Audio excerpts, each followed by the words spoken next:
understand the stakes. I do. But my place is in the classroom.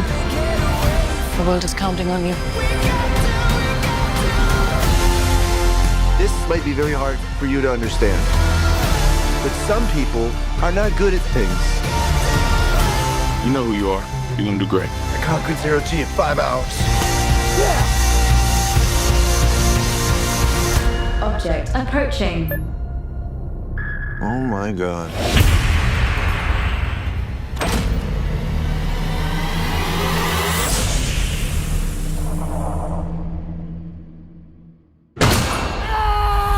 So I met an alien. He's kind of growing on me. At least he's not growing in me, you know, which was a concern for a little while.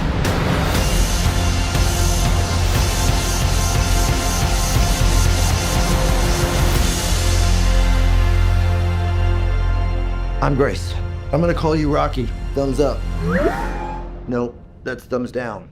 You would do the thumbs up. It's close enough.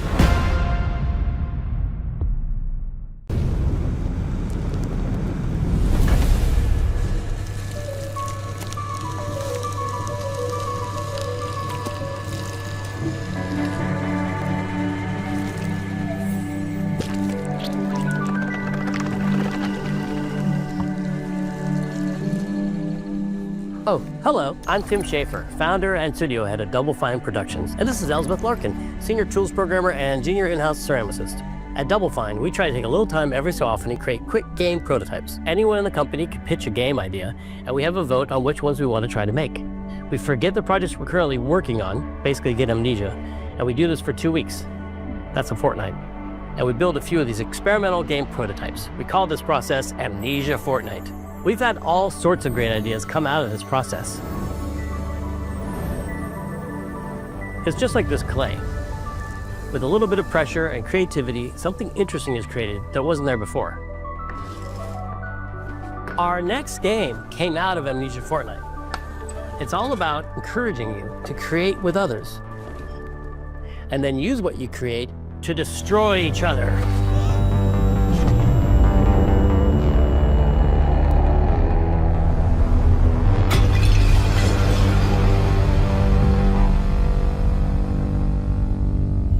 Don't worry, it's easy to make a new pot if you're playing Kiln, our online multiplayer pottery party brawler.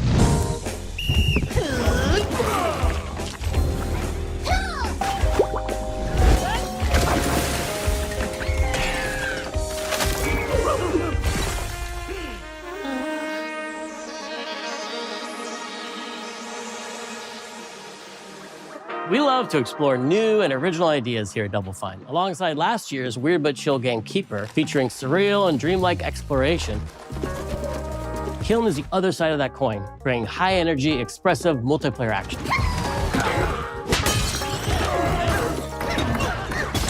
You'll get a chance today to see how we're continuing to foster our spirit of creativity with this next game. Derek Brand spearheaded this pitch and is here today to talk about this fully realized Double Fine experience he's leading with his team. Kiln is a multiplayer party brawler and is just as much about the act of trading with your friends as it is fast-paced competitive destruction. We built this game to respond to your creative design choices, as well as your relentless cruelty to anthropomorphized clay pots.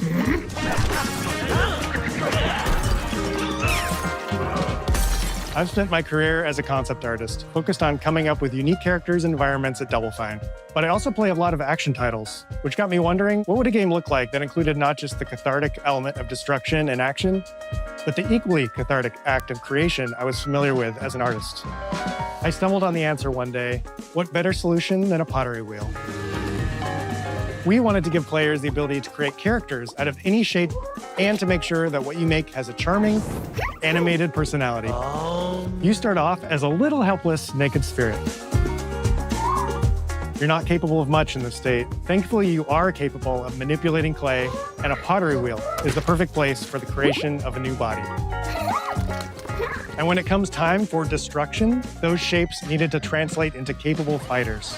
Pots that can compete in challenges in a way that only pots can.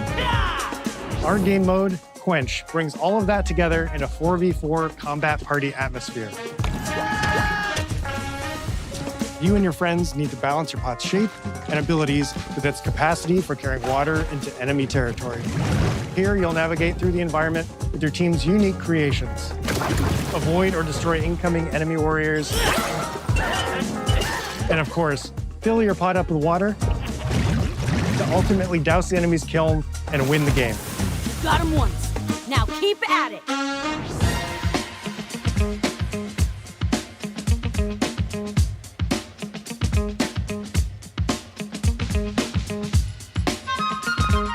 With Kiln, we wanted to give players what we know they've always wanted from Double Fine.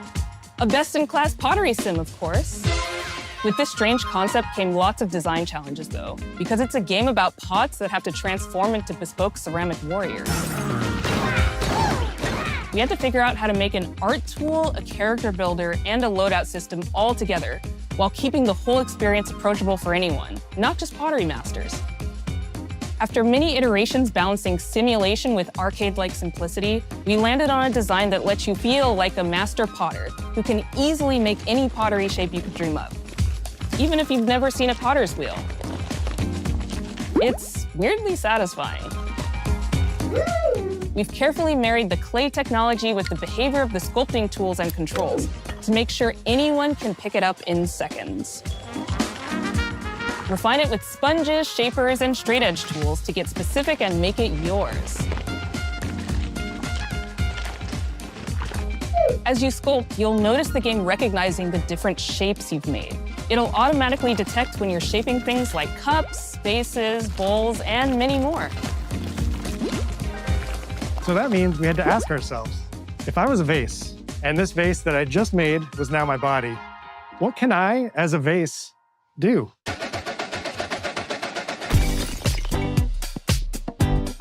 Every pot and kiln needs to have a core set of moves fit for a warrior. To run, jump, attack, and roll. They also must have moves fit for a pot to fill up with water and then splash that water out. Each shape has its own unique way of performing these moves. And because your shape matters, the animation team has taken on a challenge of bringing those different pot shapes to life in surprising ways. In addition to these core moves, each shape also has its own special attack, which we push to be the most fun and over-the-top moments in the game. Cups popping popcorn, bottles turning into swords, jugs blaring like megaphones, plates flinging pies. Everyone's shape is doing something different and exciting.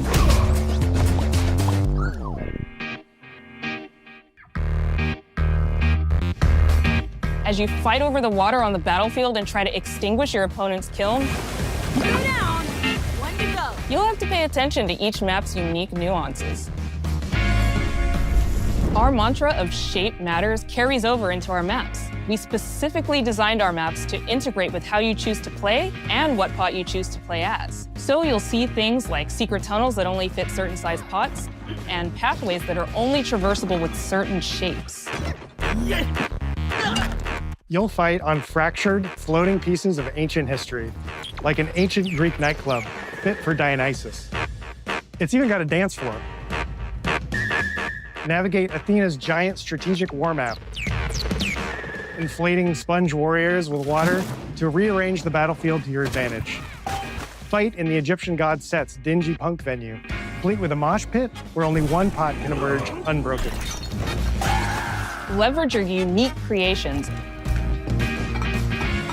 Everything from your size, your capacity to carry water, your speed to cross the battlefield, and other choices you can make will define how you want to approach your playstyle. Do you want a team full of large cups, maximizing your dousing potential? Go that kiln, baby. Or a team of tiny ninja saucers ready to quickly smash up anything that gets in their way? Or a unique combination you've discovered that balances power and splashability? If you're skilled enough to end up at the enemy kiln with lots of water, you can unleash a powerful super splash ability that does tons of damage and makes the kiln vulnerable to further attacks, letting you and your team dunk on the enemy kiln to either win big or turn the tide and make a comeback. And that is how it's done. At the end of a round, the cycle of creation and destruction loops around again, and now you're back in the Wedge, a multiplayer lobby where you can hang at the wheel and make something cool with your friends. You've just earned XP points and chips from battle. Now you can load up on art supplies and expand your pot-making options.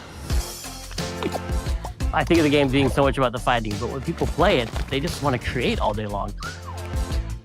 Our decoration system was designed to support your creativity. As we did with the design of the sculpting process, we looked to the pottery studio for inspiration.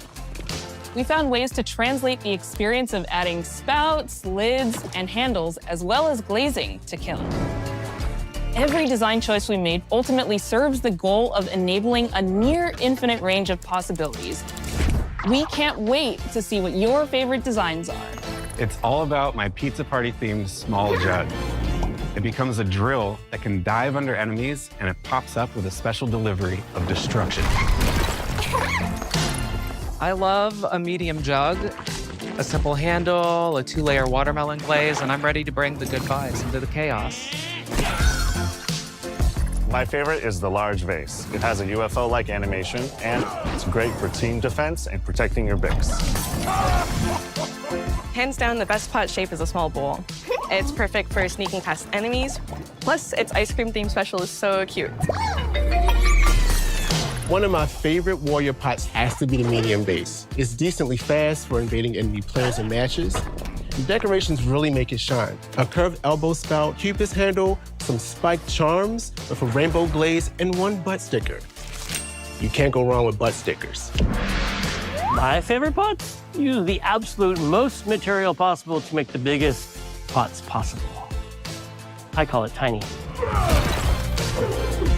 Whichever pot you decide to create, whether you're a budding artist or a seasoned gamer, you'll be fulfilling your pottery power fantasies when Kiln launches in spring 2026 on Xbox, PlayStation, and PC. This is just the beginning of the Pottery Party as we bring regular updates throughout the year with expanded decorations, new activities and game modes, and much more. Creating is more fun together, and we love your help sculpting this experience. Be on the lookout to throw down with fellow Double Fine fans and join the Double Fine Action Insiders for an even earlier look and a chance to play in our closed beta very soon. You want me to say it 5 times? That's mean. Am I supposed to? Okay. This game is called Kiln, an online multiplayer pottery brawler. Never do it twice. Okay, I can do it again. Online multiplayer pottery brawler. It's getting better. Online multiplayer pottery party brawler.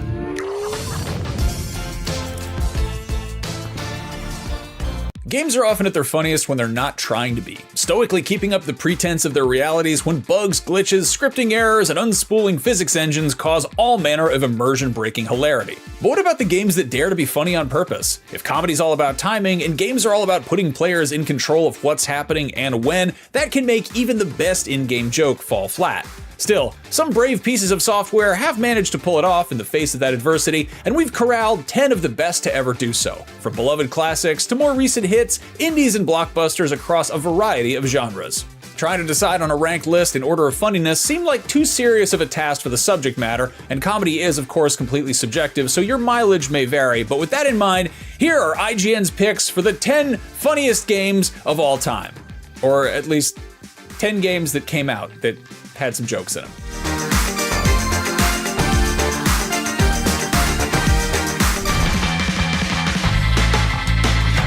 With all the open-world mascot management simulation games constantly getting churned out, it can be hard to keep track of them all. But rest assured, Promise Mascot Agency is the best of the bunch. Made by Paradise Killer developer Kaizen Gameworks, what we have here is a town full of oddities, a van full of gas, and a story so convoluted and absurd that no description would do it justice, let alone make sense out of context.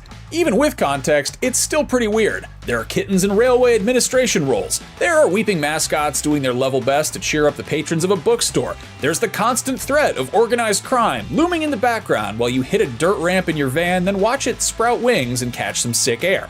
In simple terms, you're a former Yakuza trying to lay low by operating a mascot business in the suburbs, juggling the constant time and financial pressures that come with it. It's narrative-led, but also totally freewheeling and nonsensical, and that gives Promise Mascot Agency the feeling that you're playing one big elaborate open-world improv.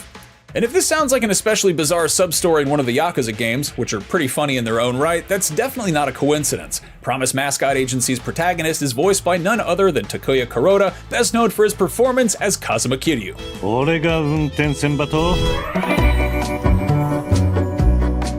A small sloth is experiencing a haunting. A welcome sign for an invisible wizard has been vandalized. Corruption is out of control in Cowboy County. Grave, deeply serious matters, all of them, which, as a frog with a magnifying glass, you must address. And yet, here Frog Detective is on this list of funny games. Granted, you don't often see detectives holding their sides and trying to contain their laughter on the job, but there's just something about peering at a crime suspect through a giant magnifying glass and seeing only a sheep in a short-sleeved shirt giving you a benign and unwavering smile.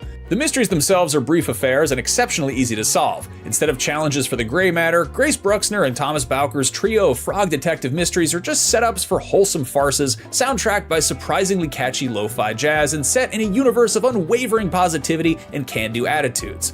You might only be the second best detective around, but it's no mystery why these games are a good time.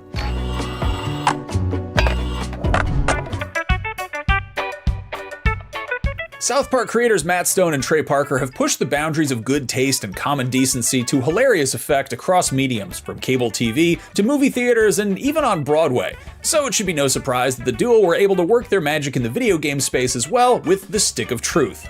Stone and Parker were deeply involved as collaborators with the role-playing masters at developer Obsidian for this razor-sharp 2014 RPG. A story about a new kid trying to befriend his peers during an elaborate game of fantasy LARPing, the duo's involvement lends it the same quality of observational humor about gaming that made Make Love Not Warcraft an all-timer of an episode. Come on, let's do this! Yeah, my mom says I have to be in bed at 9:30. Why does it work? Well, let's take farting as an example. If you're older than 7, you're probably not in a fit of hysterics when you first learn that farts can be used as an attack in combat. But the Stick of Truth commits to the bit and makes passing gas more than a passing gag, turning it into a shockingly detailed and nuanced mechanic to the point that you're learning new fart moves from NPCs like you're unlocking new dragon shouts in Skyrim. The Stick of Truth and its sequel, The Fractured But Whole, both translate the cartoon's low-poly aesthetics and puerile sense of humor into an interactive experience so faithfully that it feels like one long playable episode. Na na na na na na, we still control the universe.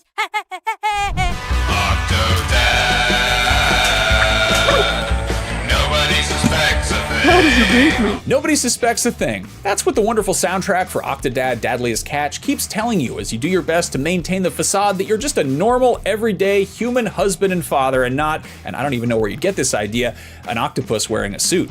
As core premises go, they don't get much better than that. There's a whole subgenre of physics-based slapstick to address when you're talking about funny games, and the likes of Baby Steps, Goat Simulator, and Surgeon Simulator deserve their dues. But nobody's married the physical comedy of an obtuse control set to a genuinely emotional premise quite as well as developer Young Horses did in 2017. As you blunder through quaint suburban locations like grocery stores, offices, and your own beautifully decorated home, trying to avoid suspicion by moving in as human a manner possible and knocking over the absolute bare minimum of objects with your flailing tentacles, the real hook is that you actually care about keeping Octodad's secret. Don't worry, we're here for you.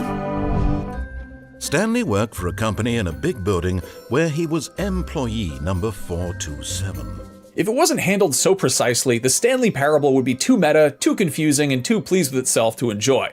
But somehow it avoids such a fate, instead making walking along the same corridor over and over again feel like a delight, and hearing a new line of Kevin Brighting's silky voiceover has the same thrill as unlocking a new skill or acquiring a valuable item in any other game.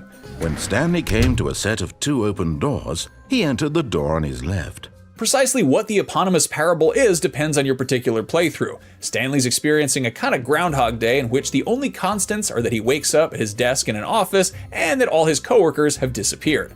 You'll live for centuries in some playthroughs, depending on seemingly arbitrary choices like going through one door or another. In other playthroughs, it'll all be over in a few minutes and you'll barely have left your desk before you reach an ending. The writing is playfully self-aware throughout as it deconstructs this whole interactive media thing, but the biggest joke of all is the silliness of its premise. Quite simply, how much game can one make about walking through an empty world devoid of characters and whose only interactions come down to choosing between forks in the road? Well, apparently enough to warrant an expanded Ultra Deluxe edition almost a decade later. Stanley, it's a collection of reviews from Steam. Honestly, I could not be bothered to play this game to full completion. The narrator is obnoxious and unfunny.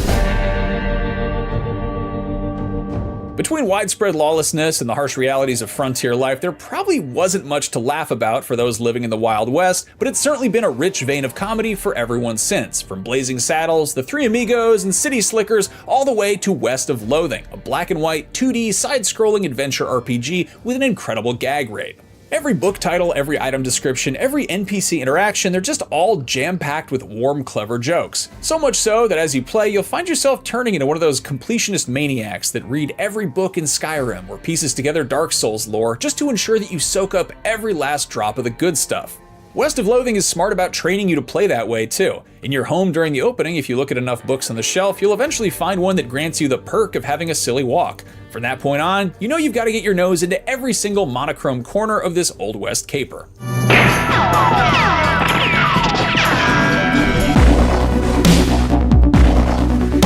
The original Portal certainly set a high bar for humor in and around the Aperture Science test chambers and established an unforgettably menacing foil in GLaDOS. The only way to top it? A sequel featuring Stephen Merchant, a potato, and a double cross that nobody saw coming. Unless some idiot in an IGN video spoiled it while ranking funny video games. Anyway, Wheatley is comedy gold throughout, whose steady stream of color commentary ramps up from simple ineptitude to spitting absolute malice at you, all in that charming accent. Don't touch anything else. Don't even look at anything else. Just, well, obviously you've got to look at everything else to find an escape point. Finally, the absolute absurdity of a final showdown between one sadistic rogue AI trapped in a potato and another who is rapidly discovering their hunger for power is not matched by their problem-solving skills. Plus, there's a catchy song. I used to want you dead, but now I only want you gone. If they played it completely straight, Portal and Portal 2 would still be excellent puzzle games, but it's the addition of their distinctive whip-smart sense of humor that's the icing on the proverbial cake, elevating them to some of the best games ever made, period. So if you've never played them, this is your friendly reminder to go do so, and if you have played them, well, maybe you're due for a replay. Yeah, I can't do it if you're watching. Ben and Dan have a humble ambition. They want to watch a Magnum PI marathon on TV. Quite how this turns into a cataclysmic event that accidentally enslaves all of humanity is not easy to piece together, but it's the enjoyable heart of Time Gentlemen Please. It's also the kind of setup that an early 90s point-and-click would have been proud of, and developer Zombie Cow Studios is ready to give a reverential nod to many of those classic titles. There are posters for Sam and Max and Full Throttle dotted around on walls in the background. There's an undead kid called Gilbert, along with quoted lines from Ron Gilbert's Monkey Island series. But rather than retread that old ground for nostalgia's sake, Time Gentlemen Please gets its amusement by poking fun at the old genre conventions, like pointing out the inherent absurdity of carrying around massive inventories of random items in the hope that they'll be useful later. Of course, making a TV aerial out of a coat hanger and accidentally time traveling isn't that much less absurd.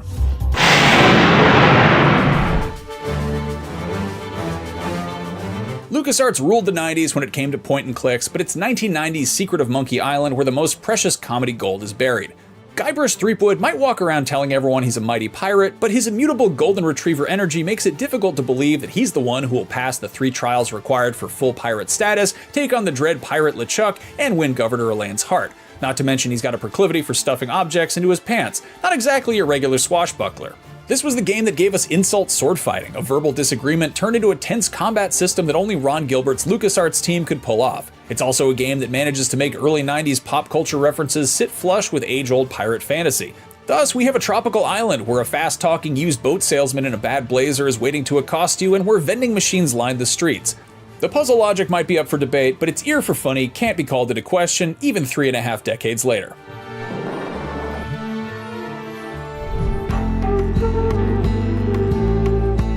Your first clue that this isometric RPG might not be entirely straight-faced comes in Disco Elysium's opening scene, in which your hungover protagonist can overexert himself reaching for his necktie and simply die. Game over, try again. That's a hell of a way to set a tone. There are also frequent moments of real pathos, horror, and tragedy in Zaum's 2019 RPG Masterclass, and they're so well written that it never feels dissonant that 5 minutes later, when you're smashing a truck window, one of the options is to smash it apologetically. Pleasingly, the funniest character in the game is you, the player, in control of an alcoholic cop who can't remember where he parked his car, it's in the ocean, and who, after asking his partner to borrow their gun, puts it straight in their mouth in front of the armed wing of a dockworkers union. No matter how unseriously you take your role, Disco Elysium has a way of simply rolling with it without ever undermining the darker narrative beats when they arrive. So there you have it, that's IGN's picks of the 10 funniest games of all time, or if you don't agree with our picks, 10 games that came out that also have jokes in them. We hope you agree with our choices, and at the very least, we hope you're not angry at us for telling you about them in an effort to inform you about something that might make you laugh. What are your favorite comedy video games? I didn't actually write this list, I just helped turn it into a video, but they said that if I did, I could put some of my picks at the very end, so here's my personal top 10 list of funny games that didn't make the cut for this list of funny video games.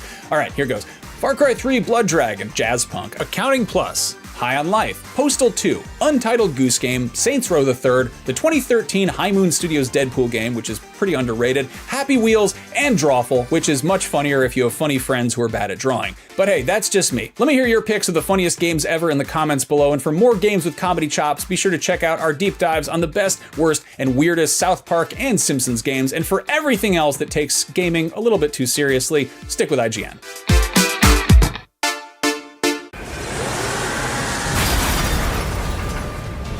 The legacy of From Software's Souls series isn't just defined by the amazing games that it's made up of, but also the subgenre that's been given life thanks to its very existence, the Souls-like.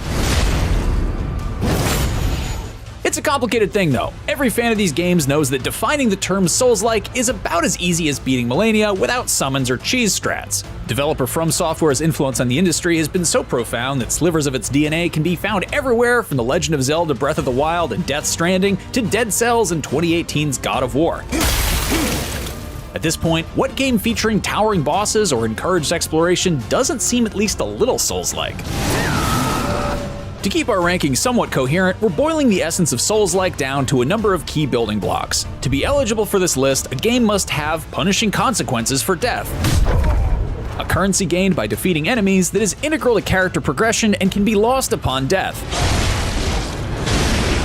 deliberate combat, typically tied to a stamina meter or similar resource, and checkpoints that reset the world.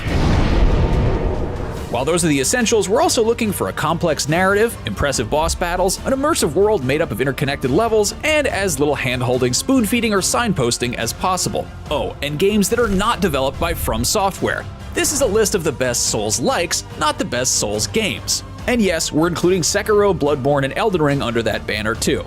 Now that that's out of the way, let's get onto the full list.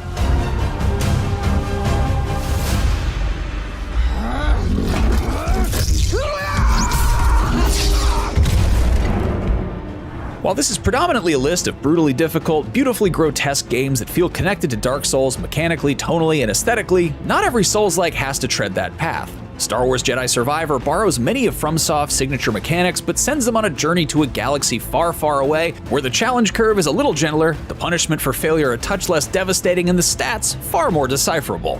A huge improvement on the Star Souls blueprint that was Jedi Fallen Order, Survivor's fantastic lightsaber combat makes full use of dodge and parry mechanics in a system that takes the best of Sekiro and makes it literally hum. Meanwhile, multiple lightsaber stances provide distinct battle styles and help deliver the weapon variety we get in more traditional Souls games. And while combat is vital to the Souls experience, so is exploration, which is deeply enjoyable here thanks to mounts, shortcuts, and fast travel points that make traipsing the numerous planets for loot and lore more convenient and less punishing after death.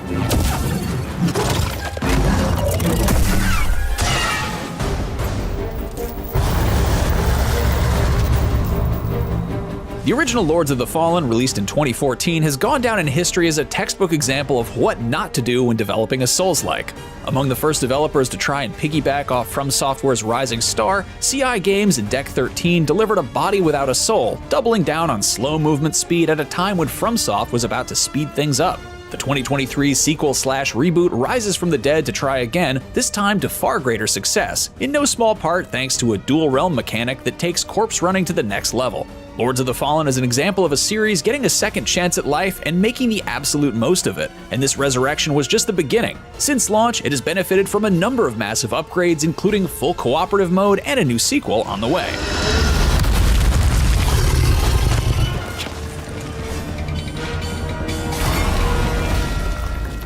A number of ambitious Chinese developers have experimented with the Souls style in recent years, and Wuchang Fallen Feathers follows From Software's example more closely than its rivals. Set in China's ancient Shu kingdom, your character, the titular Wu Chang, is afflicted by a mysterious illness that, if left untreated, will cause her to lose her sanity and turn into a feathered monstrosity. Madness is a core mechanic, but unlike hollowing in the original Dark Souls, it's more than cosmetic. You deal and take more damage as the meter fills, and an inner demon arrives in the world to hunt you down. The only salve is to find and kill specific feathered enemies, which will reset your sanity.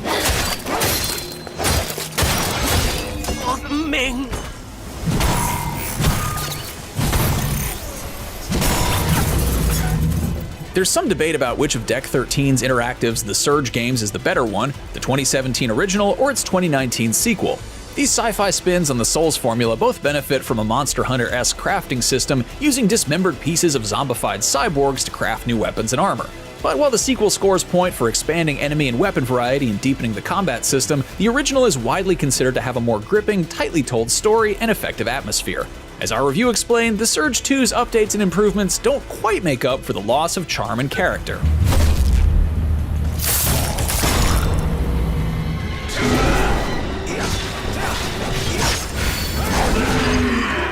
Team Ninja is a major name in the Souls-like space, and its excellent Nioh series is represented in this list's higher ranks. But in 2023, the studio swapped Sengoku period Japan for Han Dynasty China. Change of location is just the start of Wolong's different flavor, though. This time, inspiration is drawn from Sekiro as opposed to Dark Souls, featuring a combat system complete with parries, a depletable spirit meter, and clearly telegraphed unblockable attacks. Praised for simplifying the at times dizzying mechanical complexity of the Nioh games, as well as a new morale system that links enemy resistance to player exploration and battle prowess, Wolong proves a worthy addition to Team Ninja's catalog.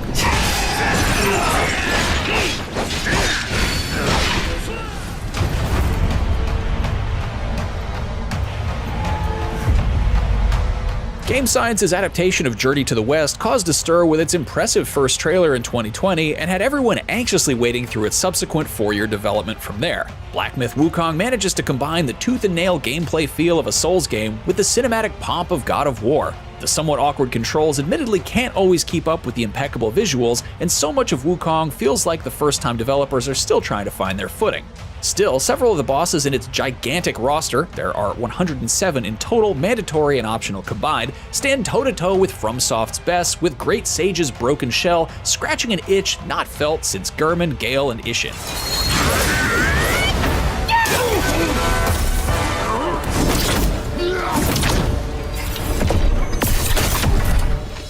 Neopol's epic revenge tale set in the same universe as its long-running Dungeon & Fighter series isn't everyone's cup of tea, but those who love the first Berserker Kazan really love it. Cell-shaded art style and explosive temper call back to Asura's Wrath of all things, while its chapter-based boss rush format edges closer to Wukong. Infuriatingly difficult, the kind that makes you bounce between resignation and euphoria, is the name of the game here as you master the fast-paced combat that takes cues from Sekiro's parry-based sword fighting and adds a little extra depth. There's nothing here that truly revolutionizes the genre, but there are some very welcome permutations, like how dying to a boss will actually net you some currency based on how far into the fight you got, rather than empty your collection entirely.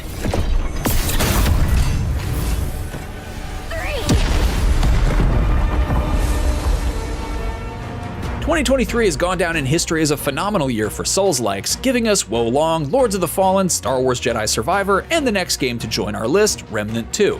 Gunfire Games' Remnant from the Ashes, released in 2019, featured one of the more interesting applications of FromSoft-derived mechanics, blending them with looter-shooter ideas to create what was lovingly referred to as Dark Souls with guns. The first Remnant had many things going for it, including some of the medium's best procedurally generated levels, and the follow-up did what any good sequel does: give fans more of what they liked while fixing what they didn't. A dozen archetype classes and the ability to equip 2 different ones at a time make for welcome additions, and the bosses, which were previously a low point, are now a highlight.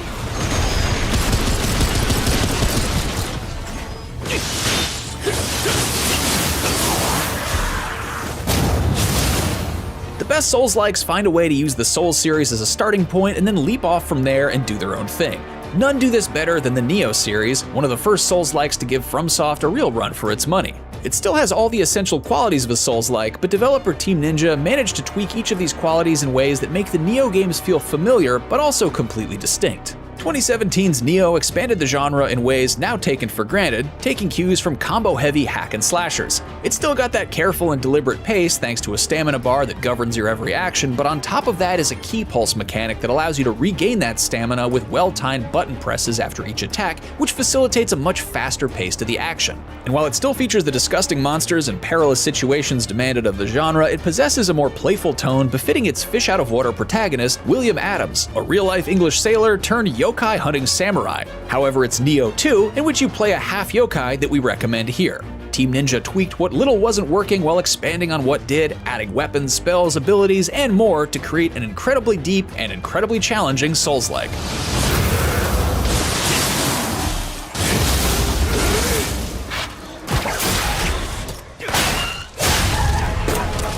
Blending Bloodborne and Sekiro with the 1880s Italian cultural icon Pinocchio, of all things, 2023's Lies of P gives you a tricked-out prosthetic arm, plus Timothée Chalamet's looks, and lets you loose in a steampunk city where automatons have turned on their human masters in a murderous frenzy.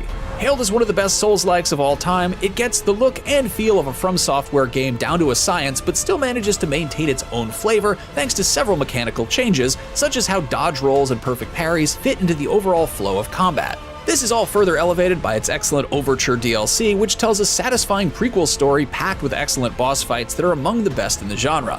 Though Lies of P doesn't shake up the formula in any significant way, its premise and execution are cut from cloth, so similar to FromSoft's you can't help but imagine Souls director Hidetaka Miyazaki himself playing this in his spare time.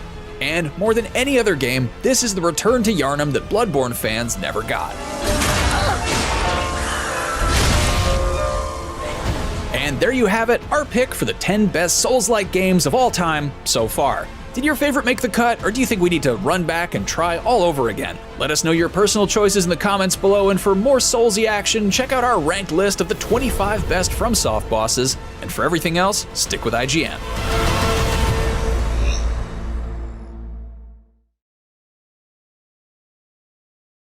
Bearing 447, Karam 225, Viper, Wolf, adopt defensive formation. They're targeting us! How long till we can fracking jump? Lieutenant, status report. Extensive damage to our hull. Civilian ships hit. 80 dead, injured still counting. This Cylon encounter was the deadliest so far.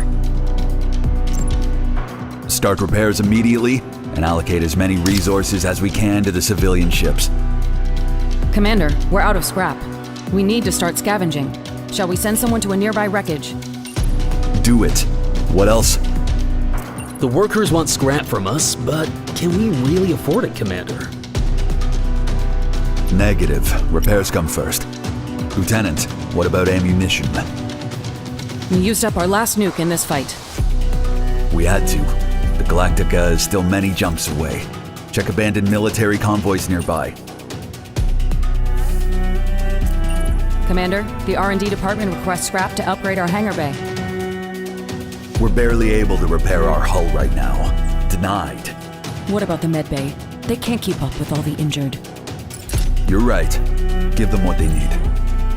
Commander, the workers, they're refusing to cooperate. Now's not a good time for a strike. Open negotiations. We can't have them turn on us now. Stratus contact. Cylons approaching. Action stations, deploy all squadrons. Start FTL calculations now. Raptor, stand close by. Viper, head for the Raider. Don't let them get close. Wolf, I want you to focus on the snipers. Roger. Keep our nukes on standby. We'll use them if it comes down to it. We've survived until now, and we'll survive until we rejoin the Galactica. So say we all.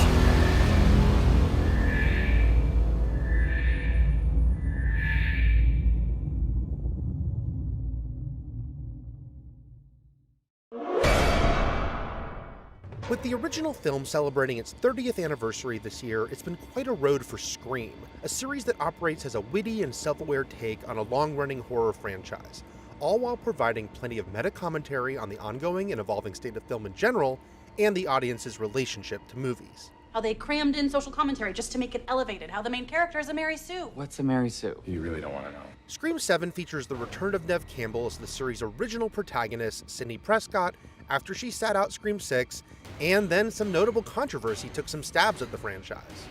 One of the many elements that sets Scream apart from most slasher series is how many ongoing characters it has and how much past events loom large in the present.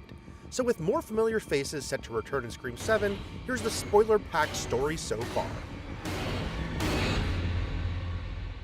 The Scream saga's mythology goes back to the 1970s, after aspiring actress Maureen Roberts has moved from the small town of Woodsboro, California to Los Angeles, using the stage name Rena Reynolds.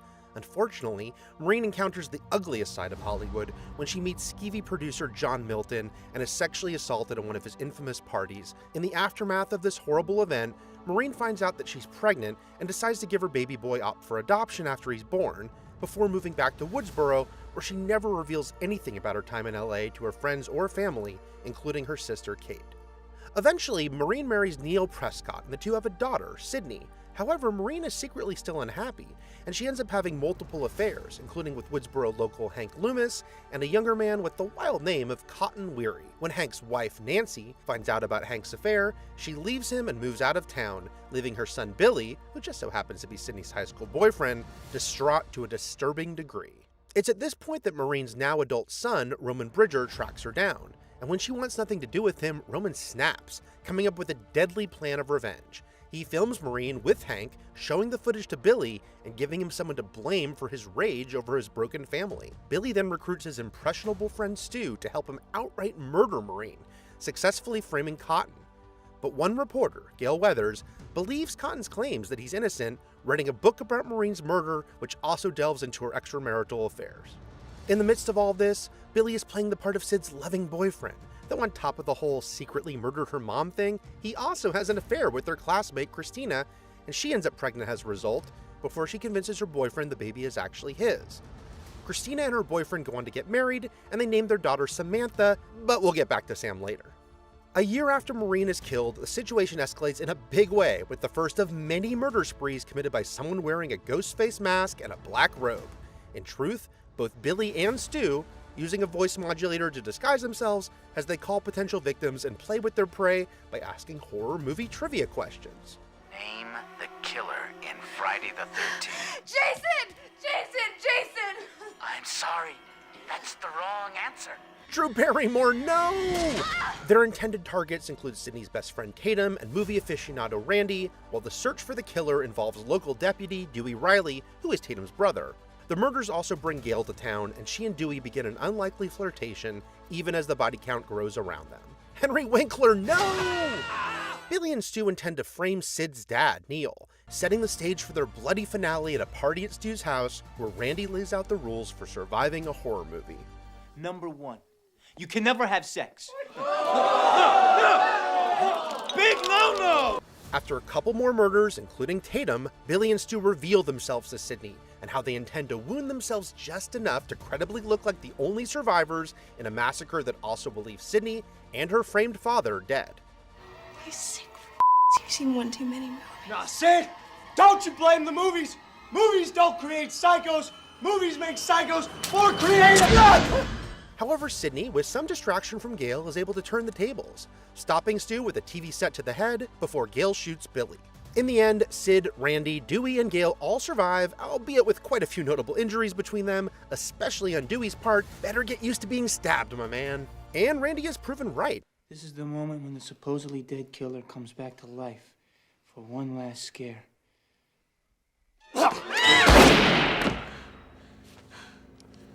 Not in my movie. Sid and Randy go off to college together, while the newly exonerated Cotton is freed from prison, but Nancy Loomis is none too pleased about what happened to her son Billy.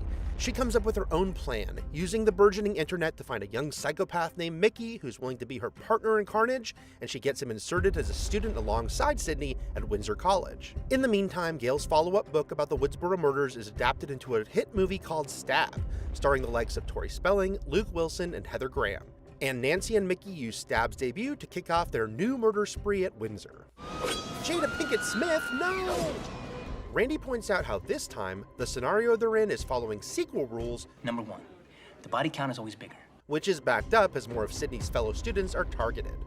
Sarah Michelle Gellar, no! This second round of murders brings not just Dewey and Gale back into Sid's orbit, but also the now fame-hungry Cotton, who wants to capitalize on the publicity that his connection to all this has brought forth. Once again working together to catch a killer, Gale and Dewey begin to truly fall for each other, even as poor Randy learns that immense movie knowledge sadly does not give him Ghostface immunity. The Windsor College murder spree ends up taking out both Sydney's roommate, Hallie, and her new boyfriend, Derek, as Mickey and Nancy, who'd been going by the alias of local reporter Debbie Salt, reveal themselves as the killer. And as it turns out, Mickey's endgame involves wanting to be caught. He's excited by the idea of a highly televised trial where he thinks he has the perfect scapegoat. I'm gonna blame the movies. But it turns out Mrs. Loomis has no interest in letting Mickey go through with any of this. Of course, Debbie/Nancy then learns the hard way what her son already did about how tough it is to defeat Sidney Prescott, who gets some assistance from Cotton this time. While Dewey and Gale both once more take some major damage, Dewey in particular, though Gale is freaking shot, they make it through as she firmly falls for him. And this time, Sid and Gale go full Pulp Fiction after Mickey is the one to spring back up.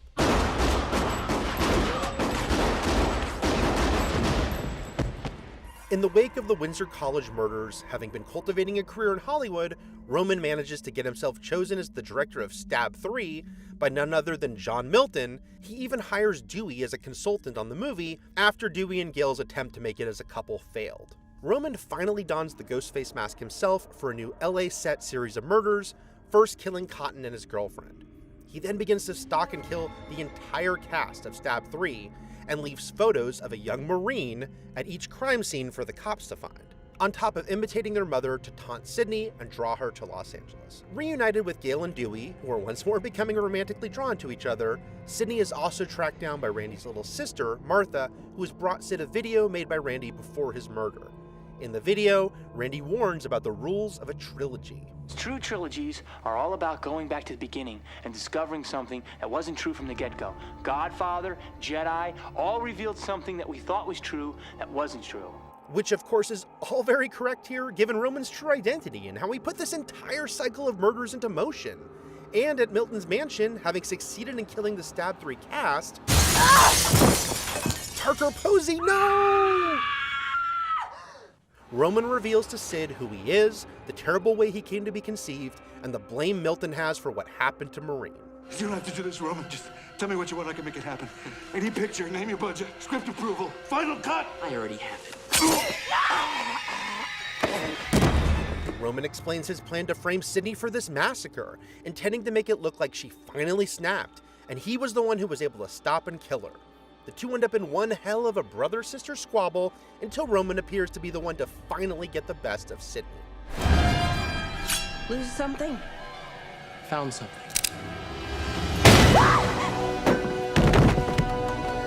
Only for Sid to reveal she came wearing a bulletproof vest that she snagged from the police station earlier as she says goodbye to the big bro she just met. I still gotta make my movie. Stab 3, right? And this time, with Dewey finally not horribly wounded for once during the final showdown, he's the one who gets to take Roman out once and for all when Roman does the old one last scare bit. In the aftermath, Sydney seems ready to perhaps embark on a romance with McDreamy, with Detective Mark Kincaid, who she met in LA, while Dewey and Gale get engaged, even as he chuckles about how they both know it'll never work out in the long term. Oh man, Dewey, you're gonna jinx it.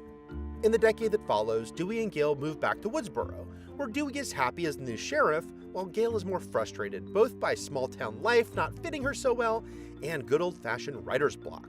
And she's also frustrated by Deputy Judy Hicks, who makes her crush on Dewey way too obvious for her own good. You're not cheating on your wife if you eat my lemon square. You're offering him to eat your what now, Judy? Sydney makes her return to Woodsboro as part of a tour for her own new book about her experiences battling one Ghostface after another. This gives her a chance to reconnect with Kate and Kate's daughter, Sid's cousin, Jill, who unfortunately for Sid is just as much of a natural-born killer as Roman was. Jill has grown up insanely jealous, and we really mean insanely, of the attention and the fame that Sid has gotten despite the awful reasons it occurred, and she wants that kind of attention for herself. So how will she do this? Well, in the wake of an early aughts that was absolutely packed with horror movie remakes, Texas Chainsaw, Dawn of the Dead, The Hills Have Eyes, Amityville Horror, Last House on the Left, Friday the 13th, A Nightmare on Elm Street, My Bloody Valentine, When a Stranger Calls, Prom Night, Black Christmas, House of Wax, The Fog, Piranha. Jill will fashion herself as the new Sydney by causing a real-life remake of the murders that started it all, even if she has to kill every one of her classmates and her family to do it, including her own mother. Oh, and Sydney's publicist, too. Allison Brie, no! Jill's accomplice is her classmate Charlie, and among their intended victims is Charlie's fellow movie obsessive Kirby. Although, as it turns out, Kirby does manage to survive her attack. Good for you, Kirby. It'll just take a while to get back to her and confirm that. When Jill and Charlie reveal themselves to Sid as the killers, Jill then lets Charlie know she has as much long-term use for him as Mrs. Loomis did for Mickey, because the thing about Jill is she has some very intense feelings on genuine friendships and why they're just not for her. What world are you living in? I don't need friends. I need fans. After stabbing the hell out of Sydney, Jill then goes about staging the scene to look like she was the only survivor of a killing spree by her ex-boyfriend Trevor in an absolutely wild way. Because one thing you gotta give Jill credit for, she goes for it. And it briefly looks like everything is coming up Jill, because everyone believes she was an intended target, and they are giving her just the sort of media attention that she's been craving. But as it turns out, Sydney has actually survived her wounds, which is about to be a big problem for Jill once Sid wakes up. Jill attempts to put an end to that problem, but after the intervention of the whole gang, including Dewey, Gail, and even Judy, Jill finally finds out why Sydney is the superior cousin. Clear. Clear? Clear. And yes, Jill does the one last scare, but becomes a Scream rarity by being taken out with a non-headshot as the finishing move.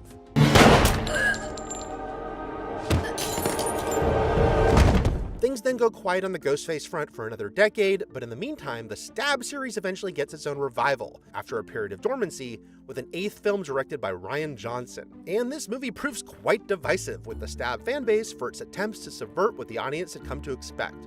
Oh, hi, Dead Meat guys! And for a couple of particularly furious Stab superfans, well, naturally this means it's murdering time. Those fans are Richie Kirsch and Amber Freeman, who meet in the only place for true love, Reddit.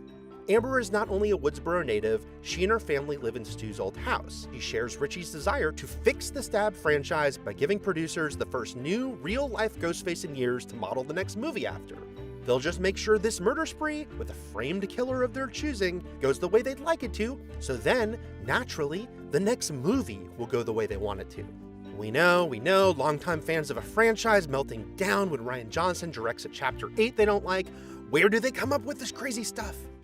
How can fandom be toxic? During this period, Sydney has gotten married and had kids with a different guy named Mark than her previous Mark, while things sadly didn't work out for Gail and Dewey, who have split up. Dewey now lives a solitary life in a Woodsboro trailer home, while Gail's in New York working on a morning show.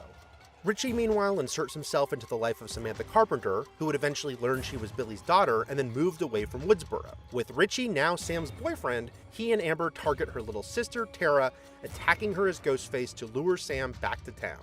Among the new generations of Woodsboro teens in Tara's friend group are twins Mindy and Chad, the niece and nephew of Randy. And while Chad is a jock, Mindy is just as much of a movie geek as her uncle, observing that this new killer is crafting their own version of the now omnipresent legacy sequel approach, or as she puts it, Oh my god, he's making a requel. A what?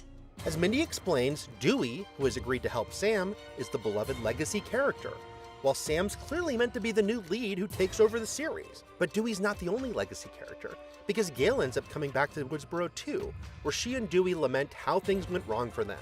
And during all of this, Sam is seeing visions of the father she never met, with Billy telling her she's a killer just like he was. Richie and Amber's murders go on to include Judy and her son Wes, and then, and this one hurts, Dewey Riley. It's an honor.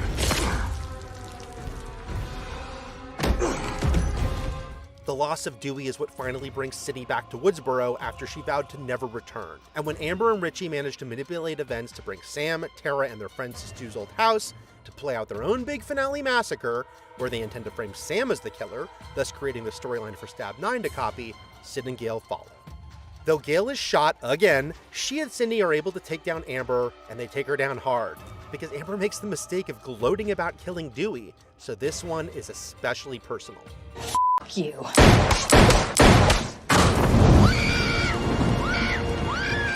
Richie, meanwhile, has revealed himself as the second killer in typically stabby fashion, but then finds out he was messing with the wrong girl, because with a little guidance from her dead daddy, Sam turns the tables on Richie and teaches him a valuable lesson by showing him she sure knows how to use a knife. Never f with the daughter of a serial killer. I mean, seriously. When Amber does the one last scare moment, it's Tara who takes her out, while resilient twins Mindy and Chad manage to both survive the attacks that they suffered earlier. 1 year later, Tara, Mindy, and Chad are all attending college together in New York, with Sam living there too as an overprotective big sister. But what they don't know is that Richie comes from an entire family of psychos, who now have their own elaborate revenge plan underway. And to enact this plan, two friends of our new Woodsboro heroes, wait, what should we call these guys exactly? The Core 4. Core 4? Yeah. Core 4 it is, Chad. But two of the Core 4's friends, Quinn and Ethan, are secretly Richie's siblings. And their father, Detective Wayne Bailey, he's also Richie's father. Though Wayne never really understood Richie's stab obsession, he did what any good demented father would do, and he helped his demented son collect real-life items connected to the murders that inspired the Stab movies. Now, Wayne, Quinn, and Ethan go into action as our first Ghostface trio, first by taking out some potential problems in the form of two other Richie-inspired college guys who had just begun ghostfacing themselves. Samara Weaving, no! And making it clear that while this is all being done in tribute to their beloved Stab superfan Richie, the rest of the family aren't really focused as much on the movie side of things. Who gives a f about movies? But as a calling card, these new killers are leaving behind the masks that belong to all of the previous Ghostfaces, one by one, even as Mindy ponders how her and her friends' lives have turned into one never-ending franchise. The worst part is, franchises are just continuing episodic installments designed to boost an IP. Along the way, Sam's psychiatrist and Mindy's girlfriend are among the victims, while these new killings not only attract the interest of Gale, but none other than Kirby Reed, who became an FBI agent after she survived the 2011 Woodsboro murders. And Gale's ensuing one-on-one confrontation with Ghostface has her come the closest she ever has to death, only saved by Sam and Tara's arrival. It all culminates at Richie's shrine to the real-life events that influenced the Stab movies, as the killers are revealed, only to find out that not only Sam, but also Tara are just raring to go when it comes to absolutely annihilating people who mess with them. Sam, whose Billy-influenced dark side has always been lurking, actually dons her dad's Ghostface robes and mask in order to finish off Wayne, going even more stabby on him than she did when she killed Richie. And when Ethan is this installment's designated one last scare representative, it's Kirby who finishes him off with the same TV set that Sid used to take out Stu way back in 1996. In the end, although Sam first impulsively takes Billy's mask with her, she ultimately decides to discard it, seemingly finally rejecting going down her father's path. Unless you try to kill her first, naturally. Which is good, because Sam and Tara unfortunately will not be in Scream 7, so they're hopefully off living happy lives. Mindy and Chad, however, will be back after Mindy survived another stabbing of her own, and then Chad, geez, I mean, maybe he's a Terminator or something, because that dude got stabbed so many times, but he bounced back again. I mean, good for you, Chad. We'll see what happens next for Gale, Mindy, Chad, and the returning Sydney, and let's face it, most likely add to them having lifelong trust issues because of the repeated vengeance-minded murderers among them when Scream 7 hits theaters. I'm gonna burn it all down. Mother! For more about the Scream movies and much more, be sure to subscribe to IGN wherever you like to watch.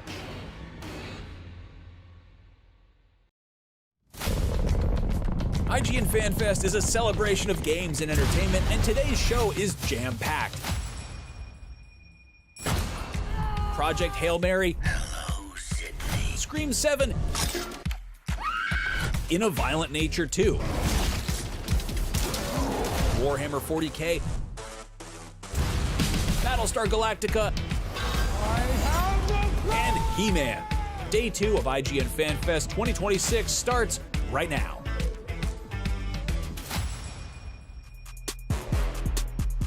What's up, everybody? Welcome to day 2 of IGN Fan Fest 2026. I'm Damon Hatfield. And I'm Kim Horcher. Yesterday was jam-packed with awesome trailers, reveals, and interviews. And if you liked what you saw, today will not disappoint. As a sneak peek today, we're looking at a few awesome IPs: Scream 7, Project Hail Mary, the cast of Scrubs, Netflix's One Piece, and so much more. If you're looking for something to play that also supports a great cause, IGN's sister site Humble has an awesome curated bundle of PC games right now that includes Kill Knight, Inkbound, and Osmos, just to name a few. Now, we've got some special guests at the IGN offices, women of wrestling. Let's check in with them. Hi, you're watching IGN Fan Fest 2026. We've got tons of stuff coming up today, but first I wanted to say, I wanted to say that we're kicking things off with the main event to determine the IGN Fan Fest 2026 World Champion, the most prestigious title in the world. Get ready because it's time for the biggest, the craziest finale of any event in history. Yeah, that's right, Sibley. And as we speak, the IGN 2026 Fan Fest Championship belt is hanging at the top of a 20-foot tall steel cage wrapped in barbed wire and surrounded by a moat filled with lava. Wait, whoa, we did not build any of that. That sounds so scary. And inside the steel cage are 5 rows of electric fences, 10 vicious python snakes, and a referee who hasn't eaten a single thing since breakfast because everyone forgot to tell him lunch was here, and you better believe he's furious! When did you guys do all of this? I promise we will not be doing any of that. We are a video game website. So get ready to find out if the biggest names in movies, video games, and TV have what it takes to win the prestigious Fan Fest 2026 Championship belt. Okay, I'll go to the hardware store. Thank you. First up, on IGN Fan Fest, we've got some horrible things to show you. Well, more like just horror. Horrible? You guys get it, right? Okay, well, they look like they want to kill me, which is great because that's exactly how we're starting this off. Here's an exclusive clip from the upcoming film, They Will Kill You. Spoiler alert.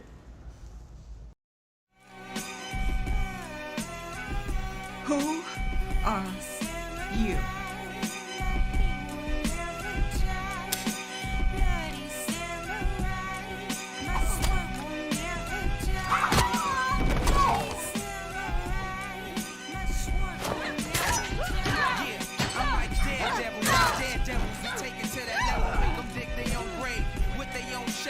Sharpshooter drop helicopters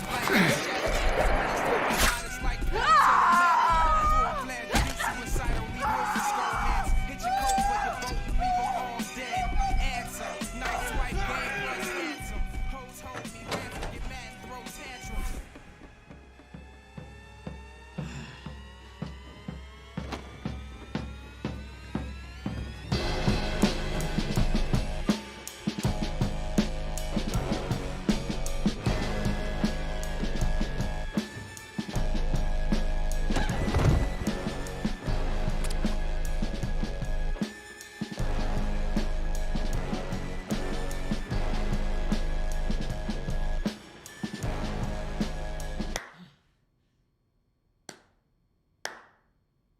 That was unexpected.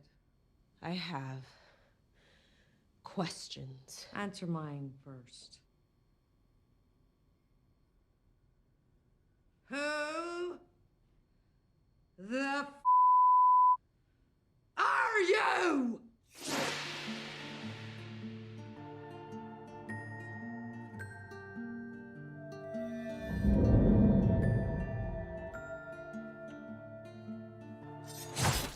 Product not yet rated.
Hello, it's Barbie Ferreira. My new movie, Faces of Death, comes out on April 10th in theaters.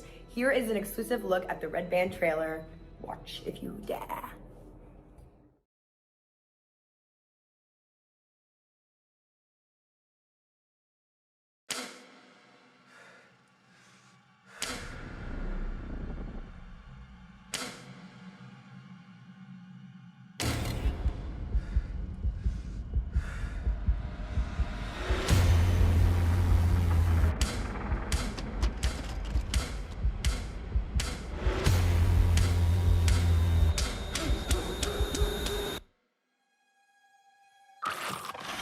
Now it is time to witness the many faces of death.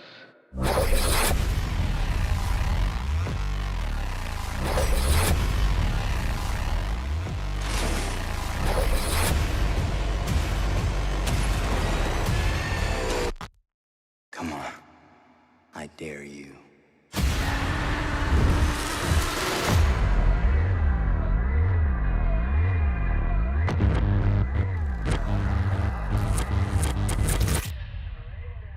They haven't seen anything yet.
Got your eye on any of these girls around here?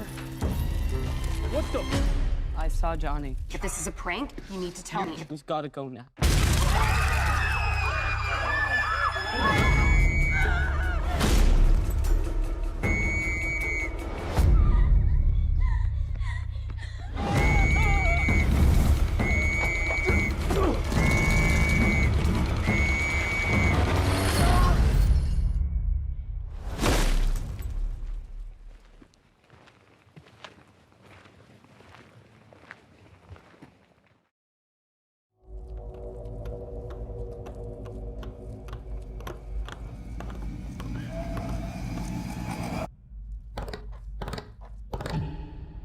These blackouts are ruining my life.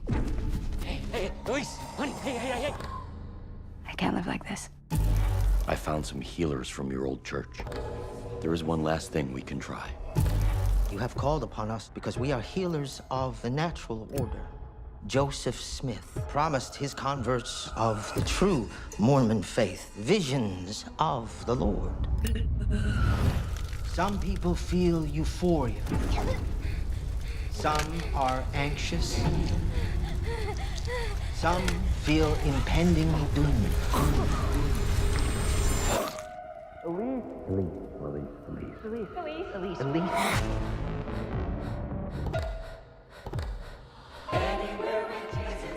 There's lots of memories flooding in. Mother confessed to seeing a spirit latched onto you. You can feel it, can't you?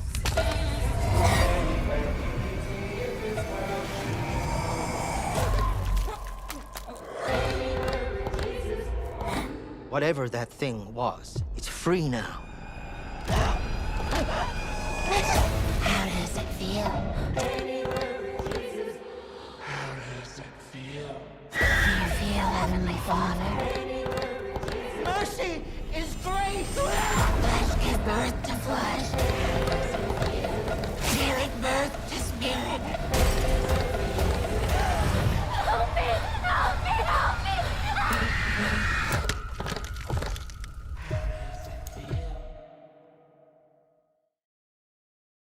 Peggy 18.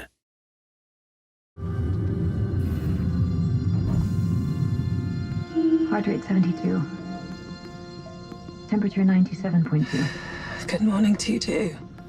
I play Brianna Young, who is a pilot assigned to the Cassiopeia, who goes through a very twist and turn journey just by virtue of what she does, but also with what happens throughout the game. She has no choice but to become a cat, basically, and land on her feet, adapt at all times, and she does it brilliantly. And it's a really high-stakes situation, every twist and turn, and she's very exciting to play. We know they're dangerous.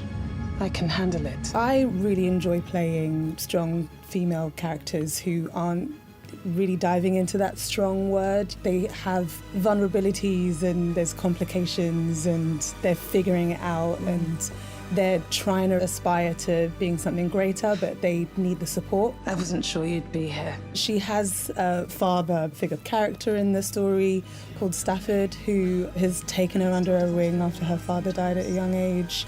And he protects her to the point where she questions herself a lot, even though she's probably the best in the crew.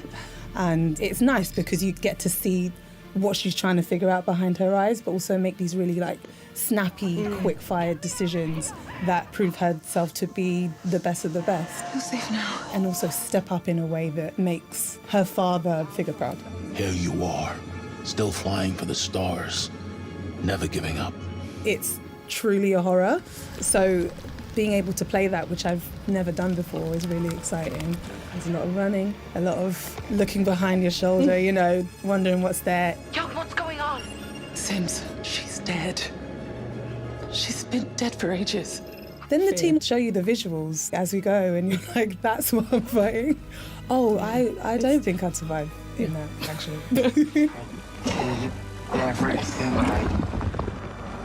It's wild. It's strange, because it's your face, but it's not your face. But also it's like watching an animation and thinking, oh, that character kind of looks like someone I know. And that someone you know just happens to be you. It's incredible to be able to see all of these characters go through a spectrum of emotions and have as many twists and turns as maybe multiple movies do. And play it over and over and not know where you're going to go. If I had died, would you just pop the airlock and send me floating out into space? For now, let's just both stay alive. I want to do a game. I want to play a strong character. I want to play a pilot again. I want it to be colourful. And it was all of those things rolled in one. So I didn't have a choice. It kind of screamed at me, really.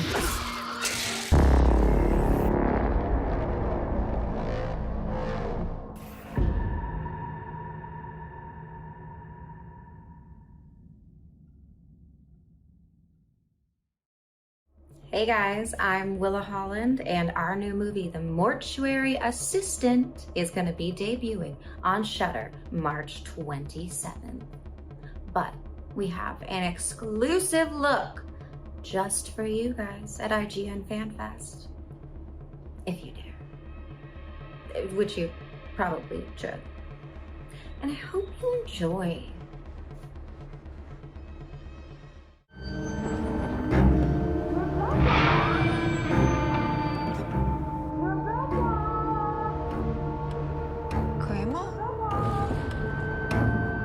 What are you doing here?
Hey, what do you think you're doing?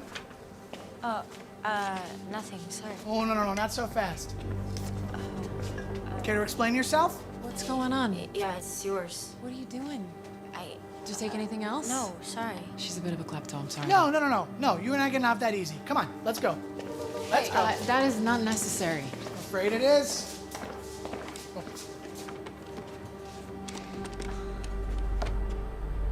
Hey, this is Gus over at Rest Stop 38. Got another one of those kids trying to steal a bottle of wine. She looks like she's 12. I'm 15, asshole. Mia. She's cursing now. I know. Okay, thank you. They're on their way. Dude, I said I'm sorry. She'll pay for it, okay? I'm not letting her buy you booze. What do you think this is? The fuck is your problem? Easy.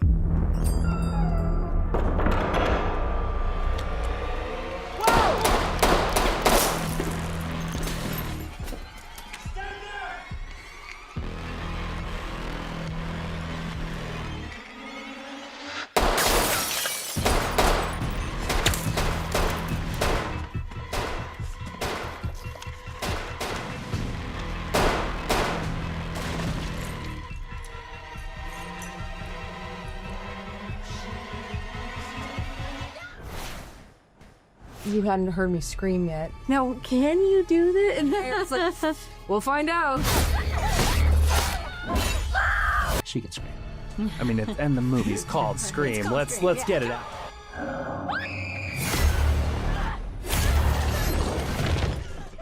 If you like scary movies, you're in the right place because I am talking to the cast and director of Scream 7, Isabel May, Kevin Williamson, and Nev Campbell. Thank you so much for taking the time today.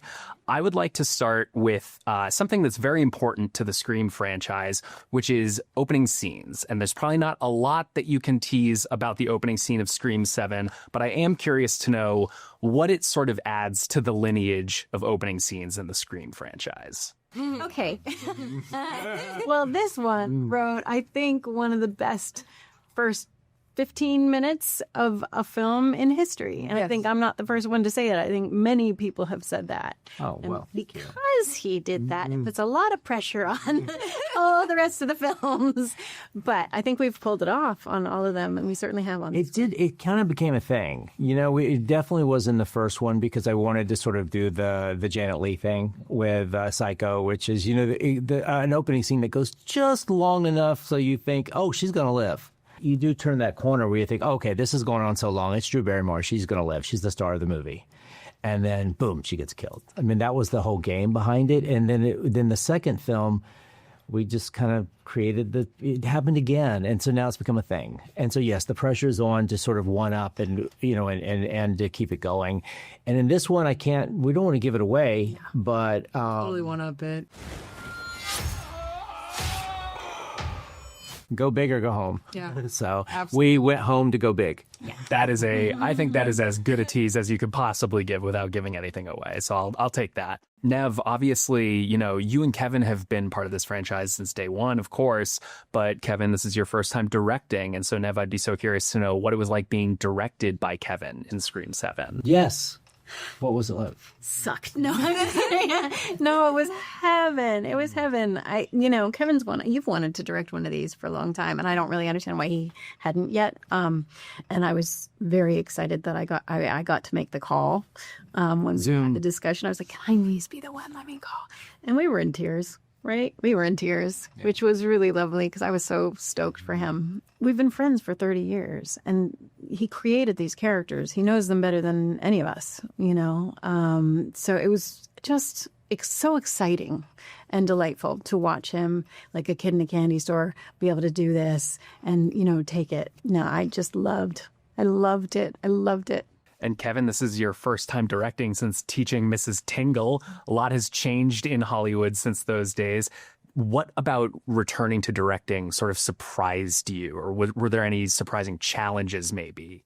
Well, I think you hit it on the head. So much has happened between 1998, just in terms of the mechanics. We actually don't use film anymore. I did have the comfort level of being a storyteller on set, but I was also very nervous. I wanted to stay nervous. I wanted to stay on my toes. I didn't want to ever get too comfortable, like, oh, I know what I'm doing. No, I don't. I have to like constantly show up every day and try to tell the best story, you know, and really work hard. So I tried to approach it as if it was the first and last time I was ever going to direct.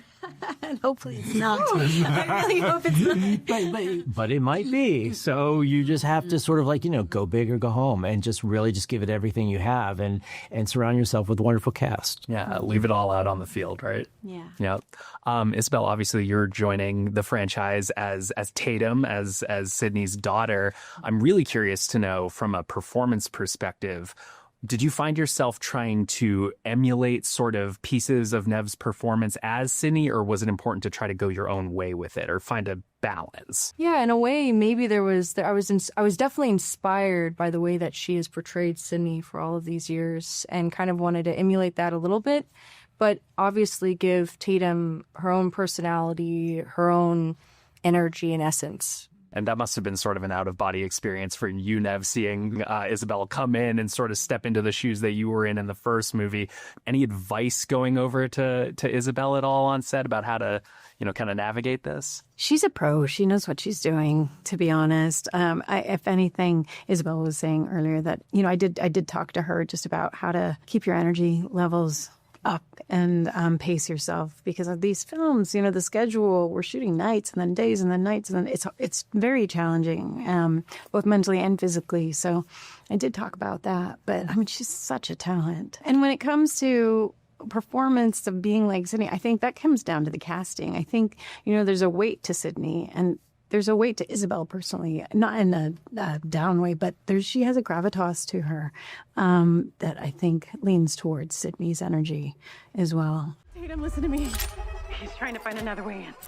We're gonna do this together. You're gonna have to shoot him through the wall. Where? To the right of the door. Shoot him now! Do it now! Oh, you got it. Of course, a piece of this movie that is a massive mystery and will remain so, I'm sure, is the method by which we have all these returning legacy cast members who are coming back. We know that David Arquette, Courtney Cox, Scott Full, we know all these people are coming back. We have no idea how. So I guess just from a personal standpoint, maybe as a fan of the franchise and as people that have worked with these folks for a long time, what did it mean to you to have them be part of Scream 7?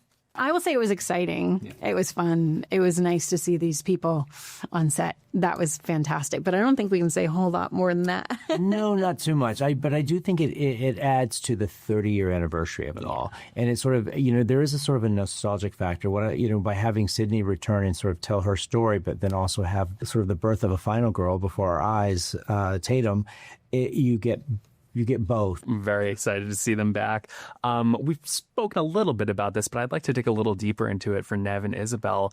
I'm fascinated by the technical aspect of acting in a horror movie. For you two, what are some of the technical nuances of the performance of a ghost face encounter that people may be surprised by, something that's harder than it looks on screen? I know the challenge for me with these films has always been, I mean, you're almost always in a state of fear, you know, these characters. And Sydney less so now because she's got a bit of I've got this, but it's still there. The truth, if you're going to be truthful, it has to be there. And for me, the challenge has always been like having colors of that. It can't all be one tone. It has to, you know, you have to find what levels of fear the person's in and what levels of strength she has in every moment and why. And yeah, I would say that's probably the challenges. Each of those moments are different depending on what's happening personally within the scene. It's not just about, oh, here we go, you know.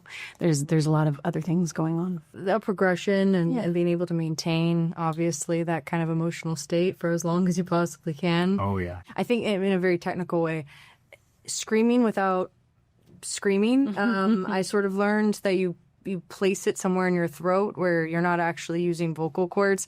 I don't know if you, but that's how I maintained it without losing my voice, because that's what I was very fearful of is, oh no, suddenly production stops because one of your actors can't say anything or they're just going to have to dub the crap out of it, the crap out of this. Fortunately, that did not happen. But yeah. And I was also nervous. I really wanted, I remember you hadn't heard me scream yet. And you gave me a little talk. You're like, now can you do this? It's like, we'll find out. Well, and also there's this thing about when you fake a scream, you can see it. Yes. You can tell someone's faking a scream. And we're going, we'll add the scream later. I remember I had one of the actors who will remain nameless said, well, can't you just add the scream? And I went, no, when someone screams, it comes from the guts. Yeah. It's part of the performance, and it will read. You have to scream.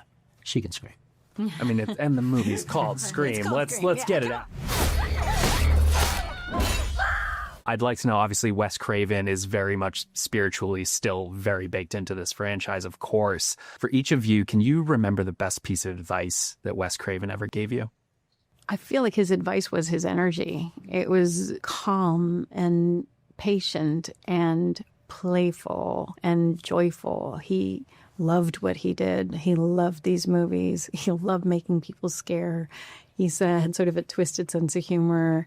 And I don't want to say he didn't take it too seriously, because he did. But at the same time, there was just a lightness to him that was just so beautiful. So it wasn't a piece of advice as much as we follow the lead, the crew, the energy of the crew, the energy of the cast, the energy of everybody on set is led by the person standing at the top. And because he came from joy and love and a passion for this business and patience, we all sort of followed suit. And really, it's always been a very joyful set.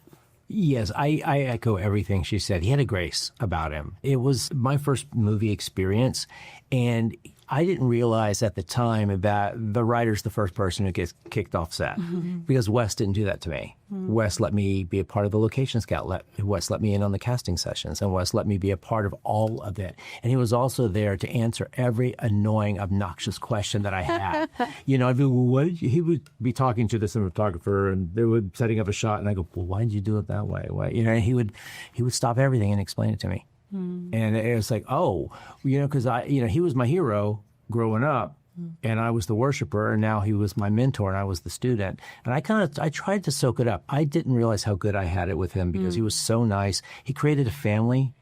Every sort of set was a family. And so we tried to sort of emulate that a little bit. But that's what you do. That is exactly what you do. It was so nice. That's what he does. That is exactly the energy that he sets on set. And you shared with me. You had me by the monitor. You had me in the edit on this. You did that with me. You're very generous with your time and your knowledge. Well, you know this character better than anyone. We sat, I'll bring my laptop over to her house on the weekend and go, okay, so what? Well, guys, it was such a pleasure talking to you today. Scream 7 is in theaters on February 27th. Don't miss it. We have plenty more Fan Fest coming up. Stick around. IGN Fan Fest is presented by HyperX and Neverness to Everness.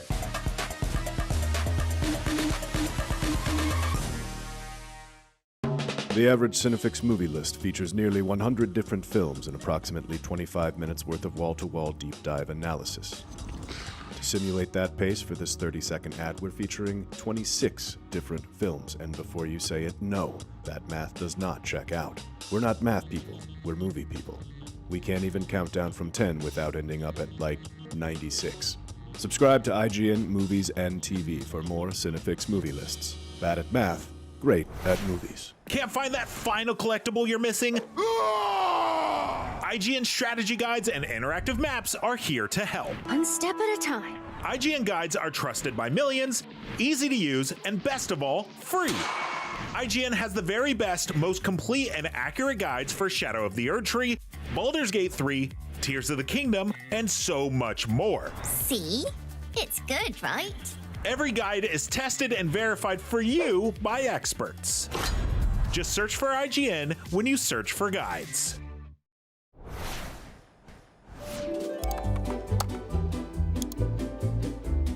IGN Plus is where your adventure begins. What are you selling? Plus is the place to get unlimited access to all the tools you need to beat your games. Here's what you need to know for bringing down Gloomspawn. Plus, awesome exclusive discounts on IGN Store. Maybe this would tease open your money pouch. Plus, ad-free browsing on IGN.com. Plus, unlimited game help tools like premium interactive maps with your own custom map markers, filters, marker notes, and more. This will come in handy. Plus, access to sweepstakes, giveaways, and free game keys. Wow. Exactly.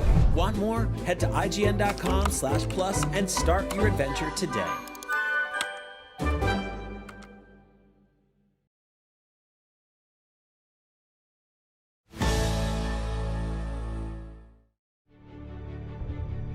You're watching IGN Fan Fest 2026. You know, ever since the dawn of time, human beings have looked to the stars and wondered, what is all that stuff up there?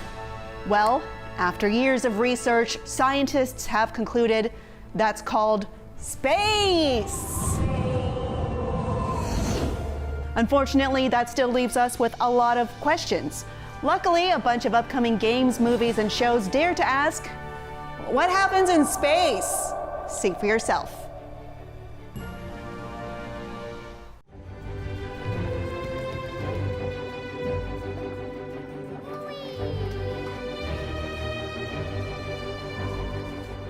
I always tell people that I'm the luckiest guy in the world because I get to make video games with the people I grew up with. Yeah, we've known each other since we were 12, basically, and doing creative stuff ever since.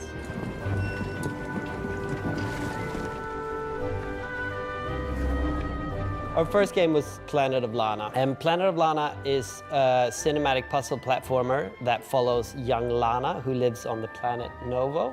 And one day, out of the blue, this big robot army comes and invades her planet and takes her sister away and the rest of her village as well. And then Lana's left behind, and she sort of has to go out on this big adventure to try and figure out who these robots are, what they want, and to rescue her sister, basically. And along the way, she comes across this little creature, Mui, that she teams up with, and together they go on this epic adventure.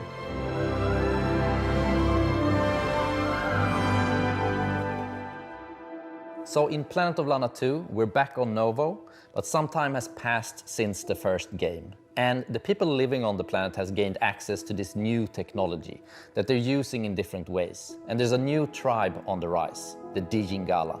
And they're using this technology to exploit the planet's natural resources, wreaking havoc with their mining operations and big robots. And when Lana's niece, Anua, falls victim to this exploitation, Lana and Mui are forced to once again set out on an epic adventure to try and set things right. And Lana and Mui start to uncover more of Novo's dark secrets, and eventually also the true purpose of the Dijingala exploitation. So the core of the game is, of course, still the collaboration between Lana and Mui, and that's evolved this time around.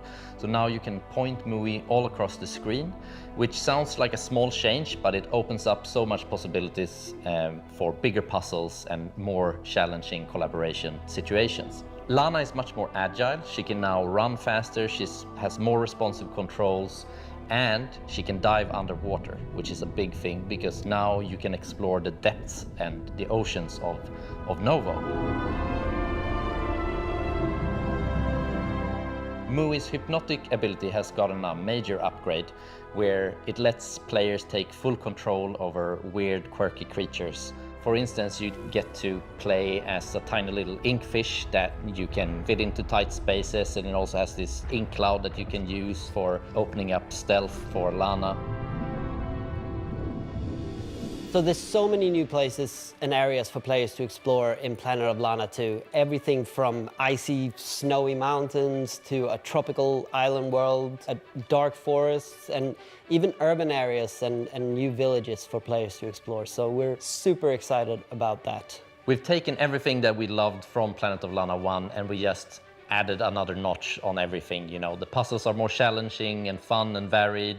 The story is much rich and deeper, and in general it's just a cinematic epic adventure that's double the length of the first game, and we are so excited to get it out into the hands of all the players.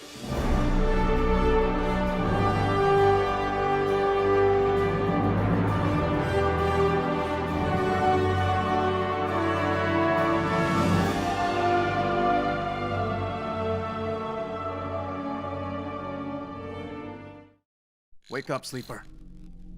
We're in trouble. Lane's closing in, and we need this next contract to go right. But nothing's gone right so far.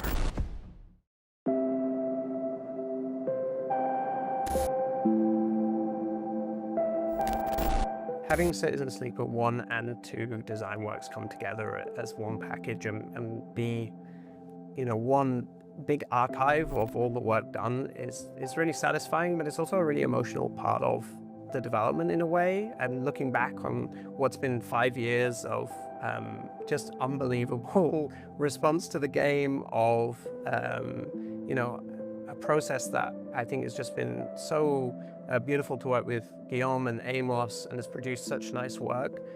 Yeah, it's really special to look through those books and to think about every little decision and little moment, and the way in which we kind of like followed our instincts and tried to build something special.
Sorry, Steve.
If you haven't got enough space and things set in the far, far future, then what we've got next should surely continue to scratch that itch.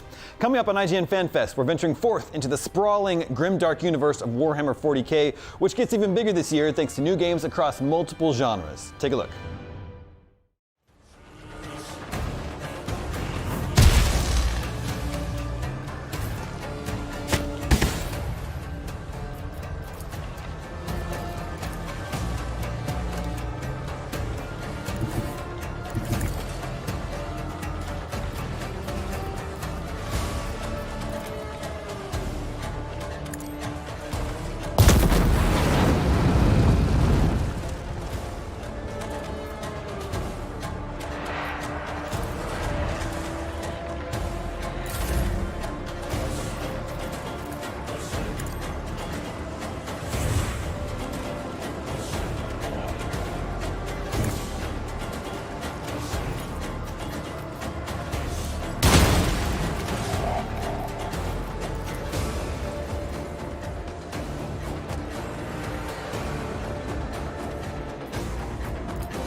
trapped in the past, beholden to time. Duty bound, forsaken, death denied. Ancient mysteries abound, trapped within it. The Museum of Trazin, the Infinite. Welcome back to IGN Fan Fest. We aren't the only ones out there putting on events called Fan Fest. Universal has one of their own. Returning April 23rd through May 16th, 2026, Universal Fan Fest Nights is about to get a whole lot bigger. When the sun goes down, all your favorite iconic worlds will come to life in a whole new way. At Universal Fan Fest Nights, park attendees will step into the worlds of Scooby-Doo, One Piece, Super Nintendo World, Dungeons & Dragons, and the Wizarding World of Harry Potter with new in-world experiences, themed food, new merchandise, and much more. Play out a Scooby-Doo episode in real life, venture into the Forbidden Forest to search for a lost hippogriff, interact with characters and storylines from One Piece, and meet a wide array of all the different colored Yoshis in a colorful Yoshi celebration at Super Nintendo World. Universal Fan Fest is looking to be bigger and better in 2026. Don't miss it. You're watching IGN Fan Fest. So far today, we've taken brand new looks at Scream 7 and a suite of new Warhammer 40K games. Wow! Did somebody say wow? Hell yeah, they did, Sibley. We're WoW Women of Wrestling, and we're about to open a big old can of whoop ass. Let's go! Oh, no, actually, sorry. I said wow, like, oh, isn't that cool? But sure, yeah, it also means women of wrestling. Listen up, Jeffy, is it? When we hear wow, it's time to wrestle, okay? That is the law. Well, the two of you will handle the wrestling, but Oh, wait, hold on. There's no way that's actually a law. That would be so illegal. Listen, 3 letters, 1 word, 10 different flavors of pig. Wait, why 10? say one more word. Oh, okay, fine. Let me do my job really quick. We've got to take a quick break here, but we'll be right back with lots more That's it. IGN Get Fan Fest. Ah, God, help me, Jordan. IGN Fan Fest is presented by Neverness to Everness and HyperX.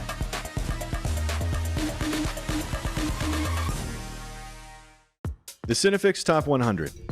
A list so secretive even we don't know what movies are on it or where they rank. What do you mean you don't know? Each episode will reveal one of the movies. Did I rush it? Felt like I rushed. That was good. I liked it. Talk about why it belongs and finally find out where it ranks. Are you not entertained? Are any of the movies we've shown here even on the list? I have no idea, and it drives me crazy. Join us as we find out on Cinefix, IGN, and wherever you get your podcasts. Why so serious?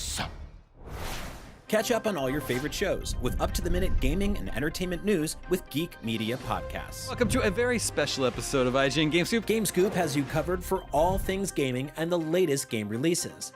Tune into Podcast Beyond for the biggest PlayStation news. Man, this is a cool looking trailer. Everything Xbox on Podcasts Unlocked. This is Steve Downs, the voice of Master Chief. Catch up with your Super Nintendos on Nintendo Voice Chat. Switched to pre-order Mania. It was chaotic last night. And get all the latest console news and rumors with Next Gen Console Watch. Now Xbox and Phil Spencer are even saying that a mid-gen refresh isn't even necessary. The Cinefix Top 100 podcast picks a movie every week to celebrate and debate. It's kind of every movie's grandpa. Geek Media Podcasts, the best podcasts from around the world. IGN Playlist is the best way to track your game collection. Now you can even import your entire Steam library to Playlist, making it easier than ever to review games, show off your collection of the world, and finally chip away at that massive backlog you keep meaning to get to. IGN Playlist, check it out. Can't find that final collectible you're missing? IGN guides are trusted by millions, easy to use, and best of all, free. IGN has the very best, most complete and accurate guides for Shadow of the Erdtree, Baldur's Gate 3, Tears of the Kingdom, and so much more. It's good, right? Every guide is tested and verified for you by experts. Just search for IGN when you search for guides. This is IGN Fan Fest 2026. Coming up, we're looking at some upcoming games that you might call cozy. First up, Kiln, Double Fine's upcoming game all about lovingly handcrafted ceramic pots. That certainly sounds cozy to me. It is, at least until the lovingly handcrafted ceramic pots start smashing each other. Well, like I said, you might call these games cozy. Take a look. Welcome to Kiln, an online multiplayer pottery party brawler from Double Fine Productions. Let's look at Kiln's 4v4 game mode, Quench, in our map, Athena's War Room. In Kiln, you start as a spirit, using a pottery wheel to create your very own pot body. You take that pot and you put it to the test against your enemy's creations. This is a Quench map, meaning that your objective is to put out the enemy kiln before they douse yours. And at the center of this is your custom pot, whose capacity is just one of the stats you'll need to balance with your team to win. Athena's War Room is all about strategy. This map features multiple routes, plenty of nooks and crannies, and space for brawling it out. You'll encounter openings that allow entry based on your pot size and shape. This map has the unique feature of opposing teams being side by side, allowing you to keep a close eye on your kiln, while also keeping note of when the enemy is vulnerable. Balance keeping your kiln safe and going on offense to ensure that your team comes out on top. Water is the main resource in Quench, and on Athena's War Room, you can use it to activate sponges around the battlefield. Sponges are strategy. They create roadblocks when they absorb water. Fill sponges up to block invaders coming in, or if you're feeling evil, activate the enemy's own sponges to keep them out while you douse their kiln. Water on this map is found throughout the layout in blue amphora, but if you want to pull loads of water all at once, make your way all the way across the map to the big blue water jug. Smash it with your team and you'll all have enough water to be ready to quench. Each pot features unique abilities based on shape as well as trade-offs for their health, capacity, and speed. This is just one of the many mythology-inspired maps you can play in Kiln when it launches in spring 2026. Sign up now for a chance to play in our upcoming closed beta in March by joining our Action Insiders community at doublefine.com.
Backyard Baseball is leveling up. The beloved sports franchise from the 90s has announced an all-new game is coming this summer. It's time once again to step up to the plate and experience the backyard magic with familiar faces, exciting new game modes, and lots of surprises.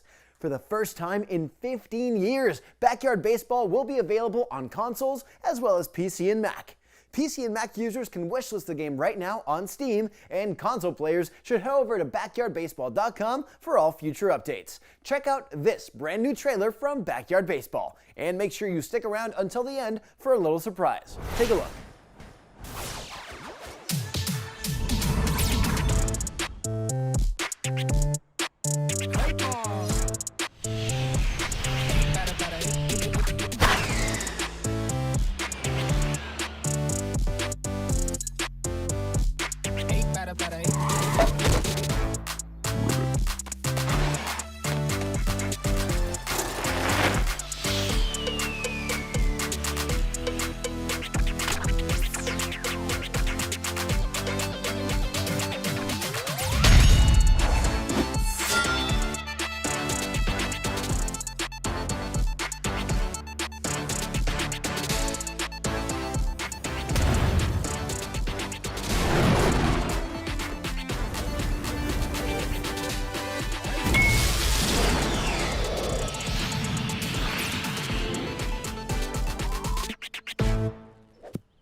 Hey everybody, this is Filippo, Creative Director of Cobalt Lane. In this video, we'd like to show off a few moments of our game Imprinted, an audio-heavy psychological horror game. I've composed many soundtracks over the years, but this is the first game I direct and write entirely. I like to call it a ghost story about creativity. You are playing as Vincent Brand, an audio engineer with a knack for restoring broken recordings. Let's get to work and repair this messed up mix of a song by one of our real-life music collaborators, Molly McFall. We'll use Wavesplice, Vincent's custom software that can recover almost any kind of destroyed audio. Let's analyze this one and have a listen. Heard there was another world, a place where all is understood. A bunch of things have gone wrong here. Some parts of the vocals have far too much reverb on them. We can fix them. Hopped right in that boat was red. The child left me, went back to bed. The guitars need a cleanup too. Another world.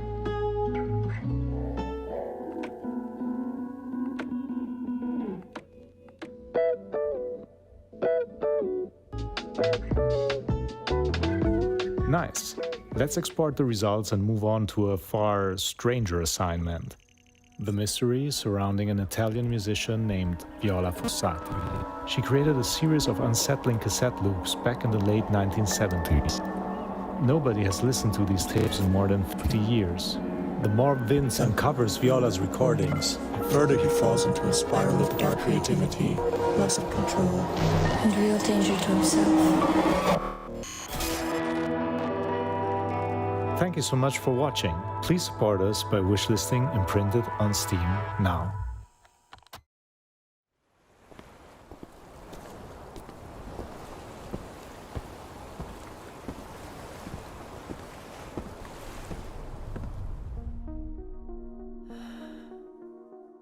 A thick fog hangs over the island.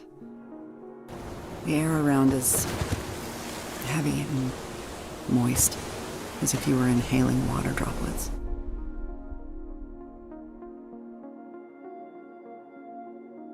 At night, constant coughing fits make it hard to breathe. I lie there listening to the generator humming quietly downstairs. The radio doesn't work. And the ship won't come. I'm all alone. The thought that, because of something so stupid, a lover's spat, one can get in so much trouble, it just... God, it drives me crazy. Stupid Absent-mindedness. Stupid. Not nice, as Will usually says.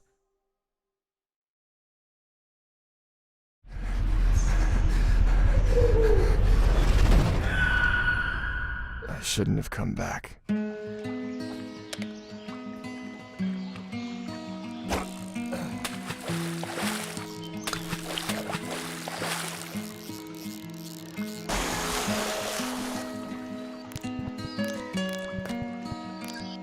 Almost done. Why would anyone hide this down here?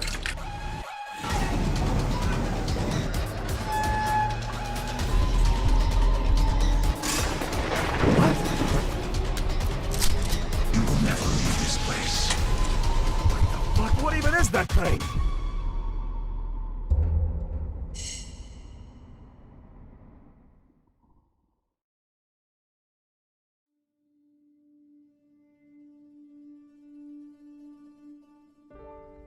Hi everyone, it's Mark from Squareglade Games. Today we wanted to share a little bit about how Outbound grew into what we've started calling a cozy survival game. When we first set out on this journey, we knew we loved road trips, exploration, and those quiet little moments that make a world feel alive. But at the same time, we also knew what we didn't want. A game where survival meant grinding, struggling, or being punished for not keeping up. For us, Outbound was always meant to feel like a safe place, a game that lets you breathe.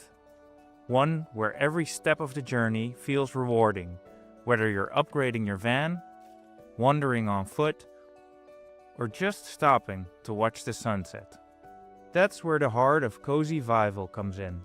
You can forage, gather, and cook at your own pace, discovering new recipes as you go. Outbound is not meant to be a hard survival game, so when you run out of health, you'll faint and simply wake up back in your van. You can upgrade your van to go higher, faster, or carry more. Most importantly, the challenges in Outbound are based on overcoming an obstacle, rather than grinding to progress further. The world is open to you from the start. While there might be some places where you have to put your thinking cap on to figure out the way forward, you can still do it at your own pace. We didn't want players to feel like they're checking off chores or racing against hunger meters. Instead, we wanted every moment to be an invitation to explore at your own pace, in your own way. From the earliest Kickstarter backers to everyone who shared ideas with us, the message has been clear. This game should feel like a road trip you never want to end. Not because it's hard to survive and you must keep going, but because it feels good just to be in it. That's the core of cozy survival for us, a balance between survival and comfort, between the excitement of the road ahead and the quiet joy of knowing you don't have to rush. We can't wait for you to experience that journey for yourself. Thanks for being with us as we continue building Outbound. See you on the road!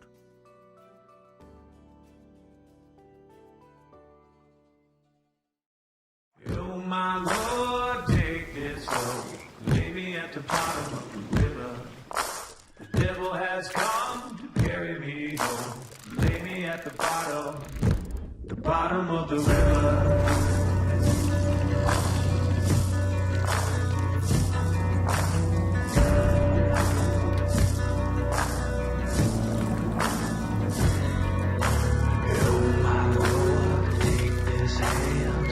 From the gallows, shed this news, where I go, lay me in the shallows.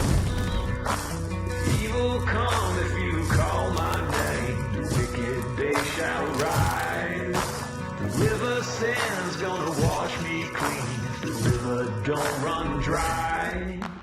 Oh my Lord, take this soul, lay me at the bottom of the river.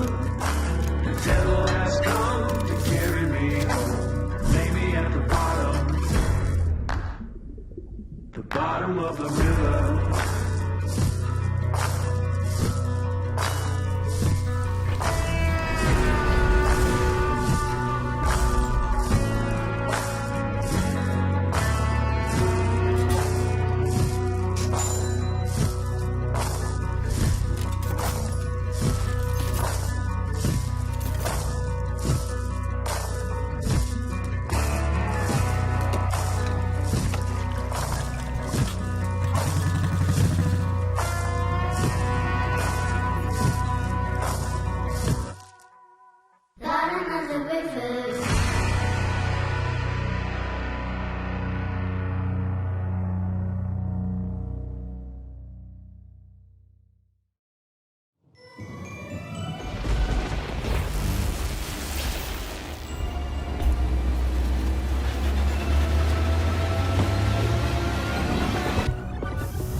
Welcome to Hela, a heartwarming, open-world adventure set in a magical world inspired by northern Sweden. You play as a small but agile mouse, helping a kind witch care for the land she's protected for generations. Explore freely, alone or together. Wander across forests, meadows, wetlands and burrows, helping others and finding joy in the small moments along the way. In a world this vast, how you move through it matters, and sometimes a little magic makes all the difference. Before you set out on your journey, the witch grants you a small gift, a froggy backpack holding a touch of her magic. This backpack is the key to exploring further, reaching higher, and interacting with the world in new ways. To move through the forest with ease, you'll need more than tiny paws. With your backpack's frog tongue, you can latch onto branches, beams, and ledges, swinging freely as you build momentum and carry it forward. Up or down, there's rarely just one way forward. You can use the tongue to climb higher, lower yourself carefully, or lend a paw to a friend in need. Sometimes the path reveals itself when you work together. Your tongue isn't just for getting around. It's how you interact with the world. Latch onto objects, pull them closer, drag them into place, or give them a helpful nudge. When you start working together, simple tools become surprisingly powerful. By linking yourself to another player or a shade, you can turn your tongue into a bridge. Walk across it, bounce along it, or use it to carry something safely to the other side. Some forest creatures may choose to help you along the way, sharing their speed and strength, carrying you further than tiny paws ever could. Use your lasso, hold on tight, and enjoy the ride. Your backpack can inflate, letting you glide through the air like a paraglider. Take in the views and master the skill to maneuver mid-air and reach exactly where you want to go. You can also inflate your backpack on the ground to create a bouncing platform, perfect for reaching new heights. Friends of the Forest can also teach you new abilities, helping you explore and open paths that were once closed. Learn from them to unlock new abilities, like double jump. Thanks to a backpack, you can also plunge to the ground with great force. Plunging is great for accessing hidden areas, bouncing even higher off trampolines, or simply causing a delightful bit of chaos. Along your journey, you'll gather all sorts of useful things, ingredients, tools, and curious little finds. Your froggy backpack keeps them safe until you're ready to use them back at the witch's cottage. Nothing goes to waste. Thanks to a backpack's magic, you can create shades when playing solo or with fewer than 4 players. You can create a shade while performing different actions, holding an object with the lasso, forming a bridge, or even gliding through the air. Once created, a shade continues the action you started. Whether you're playing alone or with friends, you can always fill out the team to up to 4 mice total. Your frog backpack is your constant companion, opening up playful and surprising ways to explore the world of Hela. Whether you travel alone or alongside friends, the adventure is yours to shape.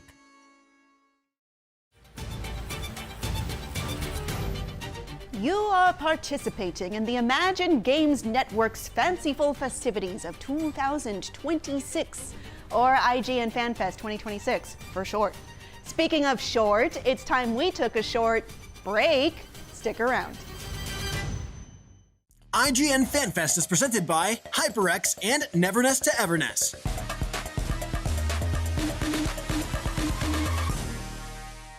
Hey you! Looking for a way to wear your fandom with pride? The IGN store is the ultimate destination for awesome merch and collectibles from the biggest games, movies, shows, and everything in between. Cruise the wasteland in style with a Vault Dweller hoodie and replica Pip-Boy. Whatever you're into, you're bound to find something. See for yourself and head to store.ign.com today.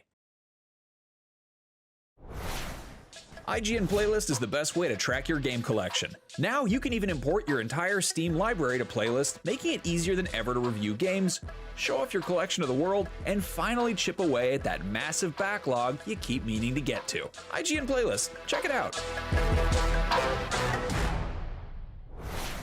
Catch up on all your favorite shows with up-to-the-minute gaming and entertainment news with Geek Media Podcasts. Welcome to a very special episode of IGN Game Scoop. Game Scoop has you covered for all things gaming and the latest game releases.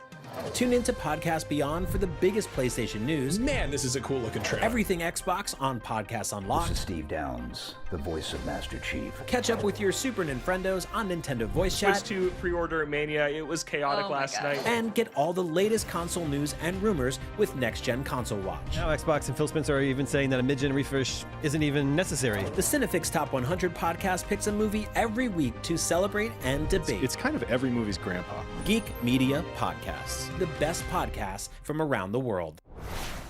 The Cinefix Top 100. A list so secretive even we don't know what movies are on it or where they rank. What do you mean you don't know? Each episode will reveal one of the movies. Did I rush it? Felt like I rushed. That was good. I liked it. Talk about why it belongs and finally find out where it ranks. Are you not entertained? Are any of the movies we've shown here even on the list? I have no idea, and it drives me crazy. Join us as we find out on Cinefix, IGN, and wherever you get your podcasts. Why so serious?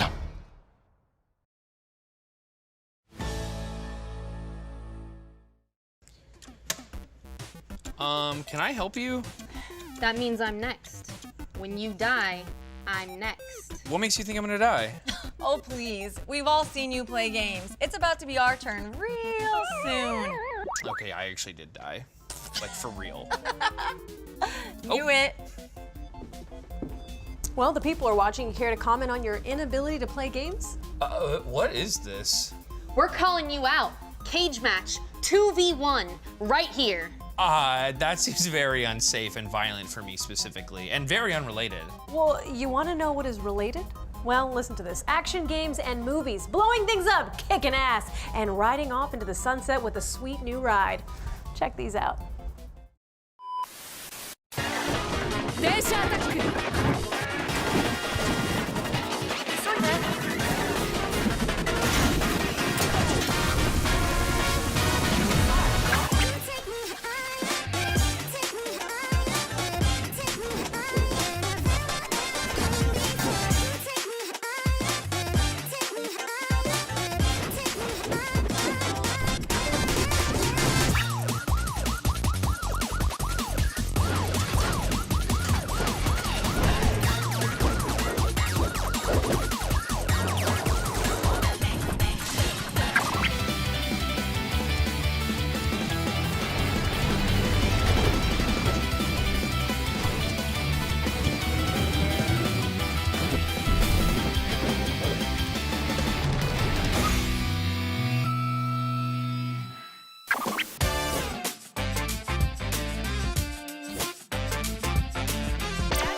heart pumping.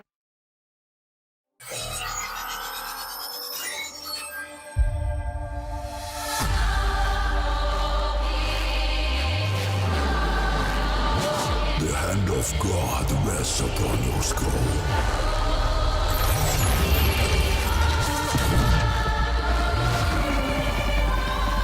You fulfill a divine purpose. One that your keepers could not even begin to fathom.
Melt away the wax you cling to, brother.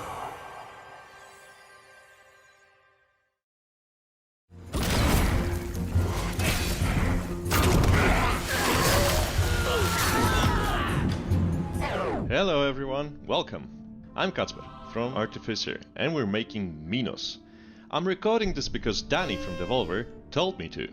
He said that you said that the game looks cool, but seems a bit complex. So, Minos goes like this. There is a Minotaur in a maze. That's you. Heroes and adventurers come from across the land to slay the famous monster, for glory and gold and fame and stuff. And you design a maze. And you put in traps, so that the traps, the maze and the Minotaur eliminate everyone. No survivors allowed. So here's how this works. From the get-go, you'll see a preview of where your labyrinth leads the enemies. You shape the labyrinth in any way you like, straight up, or long and windy, or anything in between. You can set a sequence of traps, matching the order of incoming enemies. You can split the enemy groups down separate paths. You can use traps that affect the whole groups of enemies. You can link traps with pressure plates, so that the right trap hits the right dude, or a mix of all the above. And if all else fails, you can send the Minotaur to fight. All that being said, it's better to eliminate enemies using traps. This way, you gather more blood, which you offer to Labyrinthos, and it will reward you with even more traps. Minos is a roguelite game. Oh, shit. Here we go again. This means defeat isn't the end. You'll keep your progress and upgrades, but you'll also get a fresh start on your toolset of traps and artifacts to discover new playstyles, synergies and combos. And if you look closely, you'll also discover secrets, hidden trap combinations, secret levels, secret puzzles, secret keys that open secret doors leading to secret corners of this underground world. So, this should give you a clear overview. I hope Danny likes it, and I hope you like it too. Now, please go and check out the Minos demo. I honestly think it's the best game I've ever worked on. So, thank you. Bye! Howard Thornfield. You keep showing up like a bad habit. Look at you, still walking, still breathing, still trying to matter. These fragments you cling to, they aren't saving you. Every choice is a betrayal of another part of yourself.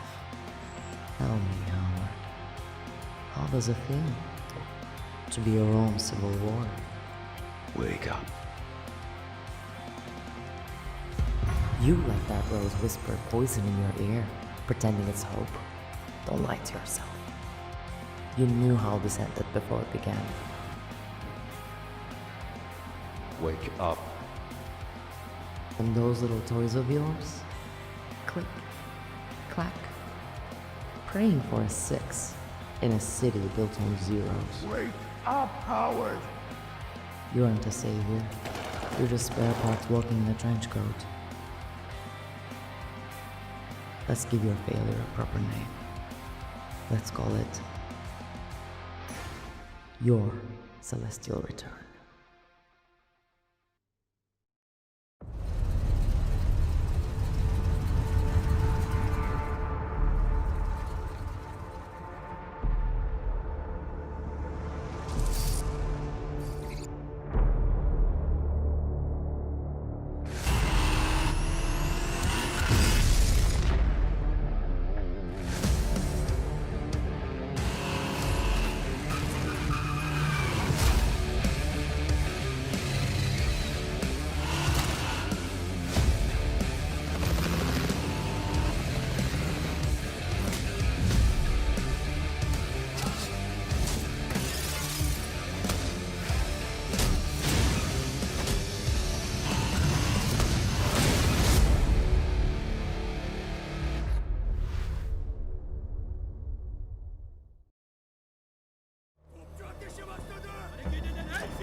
Stay the line, boys!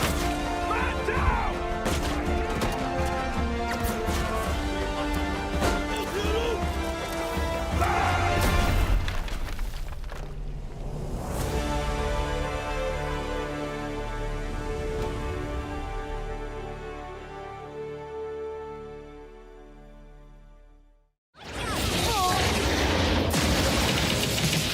The latest NTE beta is out, courtesy of the team at Hoda Studio and Perfect World Games. If you're looking to fight some anomalies and discover the magic of living in Hethro, we've got you covered. Here's everything you need to know for the upcoming release on April 29th. Presented by NTE. Pre-registration is available now on NTE's official website, PlayStation, the App Store, and Google Play. In NTE, you play as an anomaly hunter, tasked with finding, fighting, and containing dangerous anomalies that threaten everyday life. The official release features over 40 anomalies of various difficulty levels, with special combat animations and even gameplay interactions during boss fights. Each character is unique and has its own set of traits and abilities you can chain together to create spectacular combos that deal massive damage.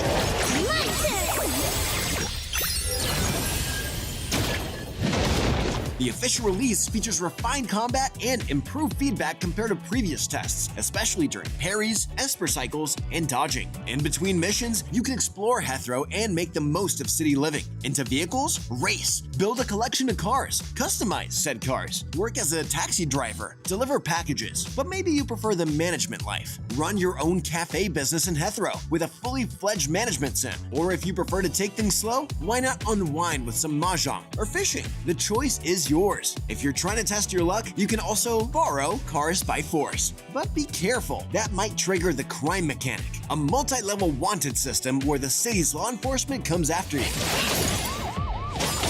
And thanks to the more realistic vehicle destruction, tires can be shot out, glass can break, and vehicles can even explode. The consequences escalate based on your actions, and you might even get sent to a detention center if you're not careful. If you do find yourself behind bars, you can work your way out, pay a fine, or try your luck at a breakout to get your freedom back. Now you're ready to jump into Hethro and begin your anomaly hunting adventures. NTE will officially release on April 29th on PC, PlayStation, the App Store, and Google Play. What anomaly are you taking on first? Let us know in the comments, and for everything else, keep it here on IGN. This is Fan Fest 2026 right here on IGN. Coming up shortly, we've got a couple games that should strike a chord with music fans. There's Annapurna's coming-of-age narrative adventure mixtape, as well as a look at a brand new project from the creators of the original Guitar Hero. But first, by the power of Grayskull, I have a new trailer for you to watch. Take a look.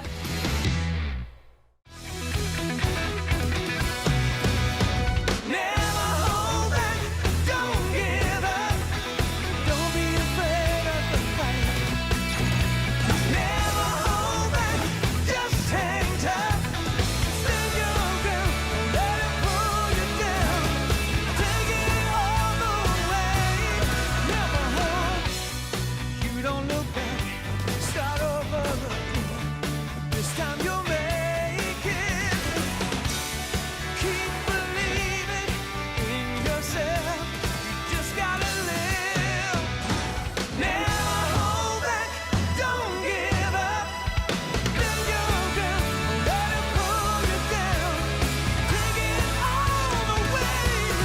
Never hold back. Yeah, yeah. Never hold back. Yeah, yeah.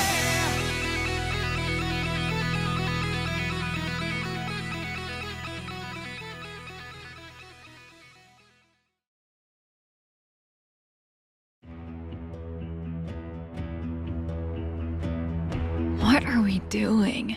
Hanging out, getting buzzed. I've got to get out of this place. My mom took me to this beach shack a couple of years ago. There was no TV and only books about nature and stuff. I read a book about this most excellent lady called Jennifer Owen. Owen? I barely know him. My head's a tumble dryer. Yup, I'm wasted. Anyway, this scientist, she discovered all these insects and stuff by studying her own little garden. Didn't need to go to the jungle or anything.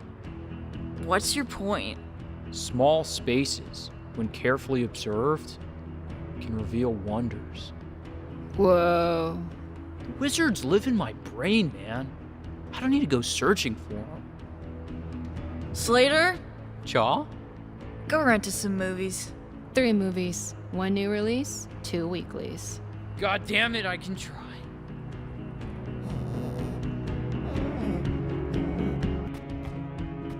I may have gone too far in a few places. We gotta walk back, cause I ain't driving. You need help there, buddy? No, just testing the integrity of your video catalog. I'm a professional. Whatever.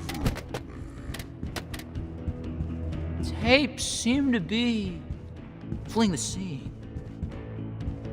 Whoa. Yeah, Steve don't work here. I've heard good things.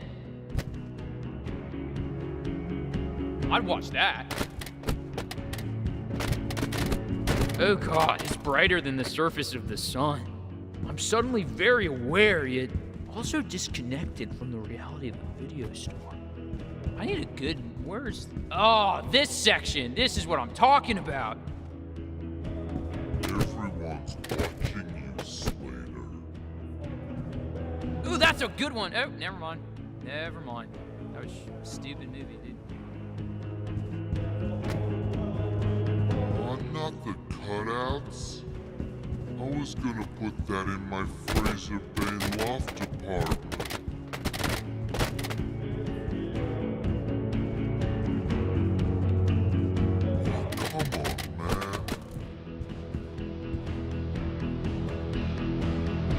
Yeah, I didn't even like those movies. I don't even need those. Okay, I got 3. Just gotta make it to the counter.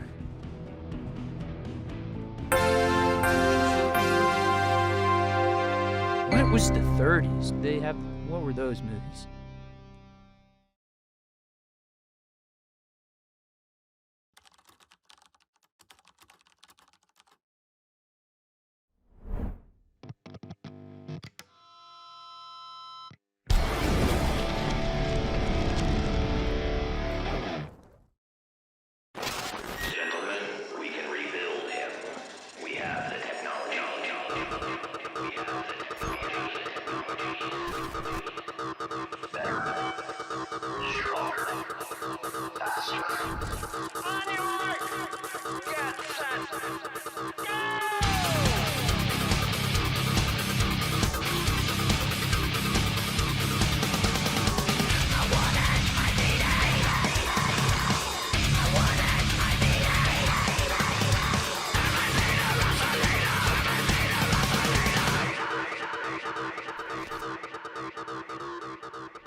Ryan is always seeking to elevate the people around him as a person, as a performer, and so it really works when your scene partner is a cute little rock.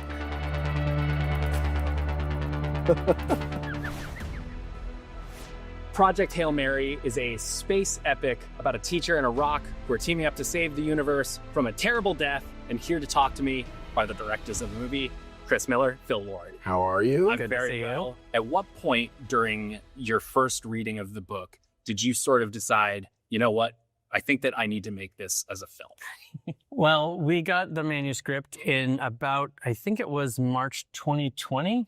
And we got it at about 6 p.m. That's right. So I would say I knew we were going to make it at about 1:30 in the morning. Oh, good. You have the exact time. I know exactly. Yeah, I wrote it in my journal. Yes, yeah. You memento. True. It did memento on my arm. I'm very forgetful. Couldn't put it down, stayed up till 4 finishing it. It was one of those things where had to find out what was happening. And there's several twists in the end that I didn't see coming. And that sort of was like a thing. You're like, oh my God, I can't believe I was surprised by this. And it was emotional. It was funny. It was dramatic. It was everything. It felt like something that would be really hard to make. And so it was perfect for us. Yeah. I know I read your guys' run at AMA, and I know that we share in common the fact that the ending of the book just made me burst into tears. Oh, yeah. And I'm very excited to see how you guys handle that in the film. I want to talk about the fact that this movie, at its heart, is a buddy comedy, and I have to imagine that this must have been comfortable space for you guys just so I explore. They say a director only really makes one movie like 10 to 15 times, and ours seems to be a buddy comedy. What was appealing specifically, though, about the relationship between Grace and Rocky in that context? I mean, it's such an unusual partnership. It's two beings working together with the stakes being absolutely huge, right? It's not just like hanging out and being pals. It's worlds are at stake, and they come from such different backgrounds and such different cultures and such different everything, and they have to find a way to work together. And that was what's really exciting about it. Yeah, I mean, the thing that's amazing about the book that I find so inspiring is it asks the question, can adult men make friends if the universe depends on it? It's not clear. It's not a given. And the thing that I love about watching these two people connect is the stakes could not be higher and the barriers between them could not be greater. And so the movie is about watching people accommodate one another in service of this great big task. And so one of the things I love about the movie is like you get to hear the world from Rocky's point of view. And one of the scenes that I love is that Ryan figuring out that the way he perceives the world is not the way Rocky perceives the world. And he has to make an accommodation for Rocky to figure that out. And Rocky's making all kinds of accommodations for Grace. He we'll compromise on the gravity. We can do your gravity, and I'll work with it. This is your first time, I believe, working with Ryan Gosling. How long has he been on your radar to collaborate with? You know, we met him many years ago, over a decade ago, and have been wanting to work together on something for a long time. Huge fan of his. Every time he does something, you're like, I can't believe he can do that too. Yeah. He can do everything. It's really, I can't imagine anybody else being able to do this part because it takes so much like drama, emotion, heart, humor, and he can do it all. And one of my favorite performances of his is in Nice Guys. Here we go. Where he's just like bringing it, right, and has so many different moves, and he's sticking his neck out for that movie over and over again. And we're so lucky to have him because he did the same thing for this picture. I think there's such an interesting through line there from Jump Street, which I believe, aside from really announcing you two as like these comedy gods in the film space, and I'm allowed to say that because it's my opinion. Comedy gods are the worst gods. Demigods. Everything they do is just for their own enjoyment and laughter. They're not helping anybody. You though, we're believers. What about medicine, Phil? Exactly. Yeah. Sure. I think that was Gandhi. Wouldn't it be funny if we messed with Job? Like, zing. Anyway, you're going to use that. Yeah, absolutely. This is all... You're going to It's all in. It all stays in. No, but what I did with the point that I'm trying to make, though, is that I see a really interesting through line The other amazing contribution that movie made was announcing Channing Tatum as this comedy savant. And he is so excellent in that space. And Nice Guys, Knife Guys as well, if we want to go right down to it, both did the same for Gosling. I want to know what was appealing to you about sort of marshaling this expectation of those two actors to very surprising ends. I mean, the funny thing is you meet those people, you meet Channing, you meet Ryan, and your expectation is that they're going to thrive because they're playful, they're funny, and their posture as performers, both of those people, is to be generous to the other characters in the scene. The joke of Channing is that he's this tall, handsome person, and he plays the low man in the scene. And he's in a scene with Jonah, who always seeks the high ground. And so it becomes like an amazing duo. The thing about Ryan is he is always seeking to elevate the people around him as a person, as a performer. And so it really works when your scene partner is a cute little rock, that he confers status always onto Rocky by like elevating him to a peer. Well, something about Rocky in that context that I'm very excited to talk to you about. I'll be honest, when I saw the trailer for this movie, I thought Rocky was completely CG. And when I learned that it was a puppet, and not because I was looking at it expecting CG, I think I'm just trained to imagine like, oh, such a difficult creature, it must be. But you actually brought this to life with Neil Scanlon, who's obviously a legend. Talk about collaborating with him on this. We had worked with him before and had an amazing experience. He and his whole team are geniuses, and so when it came time to design Rocky and build the creature that we wanted to have on set, he was the only person we really wanted to talk to. And we spent a long time working with him building a puppet that could be really there on set so that Ryan could have someone to perform with, a scene partner that was really there, so he wasn't just talking to a tennis ball the whole time. And we got James Ortiz, an amazing lead puppeteer who really embodied the spirit of Rocky and was the great scene partner for Ryan to have. At the end of the day, it ended up being a marriage between puppetry and animation, and that was seamless. But the fact that it was always there and the fact that so much of it comes from this team of puppeteers is what makes you believe that it's really there. I'm very fascinated by the process of adaptation, and I'm curious to know, in comparison to something like the Spider-Verse films, which are sort of more of a pastiche of different dynamics and storylines from the comics, this is a very direct adaptation of the novel. How are those processes different for you? We've adapted a bunch of things in our career, and the key to it for us is to capture the spirit of the thing that we love and not be dogmatic about how we convey that. This is the movie where we were probably the most dogmatic because we wanted to always honor the scientific problems that Andy created and never take shortcuts. Though we wanted the book to make our lives really hard. and we wanted the problems that Ryan had to solve to be genuine. Hiring Drew Goddard was a really important part of that. He did such an amazing job with The Martian. He's been a longtime friend of ours, and it was a thing where like, we'll wait for you because we need you to help figure out how to take this book, which has a lot in it, and bring it into the size of a movie and shape of a movie. And he did an amazing job.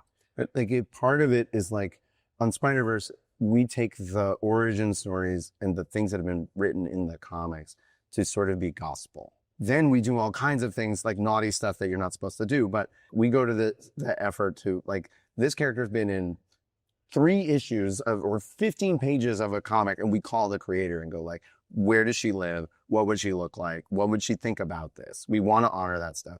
So it's great preparation for this, where we want to honor what Andy did and then be playful with it. And having Andy as a producer on the movie and being around, we were constantly texting and calling him going like, okay, the atmosphere of Adrian, if the ship was in the atmosphere, what exactly would happen? What would it look like? And what color would it be? Yes. And he was always able to have a smart scientific answer or a creative answer if there wasn't one. Or what do Rocky's internal organs look like? How do they operate? How do his pneumatics work?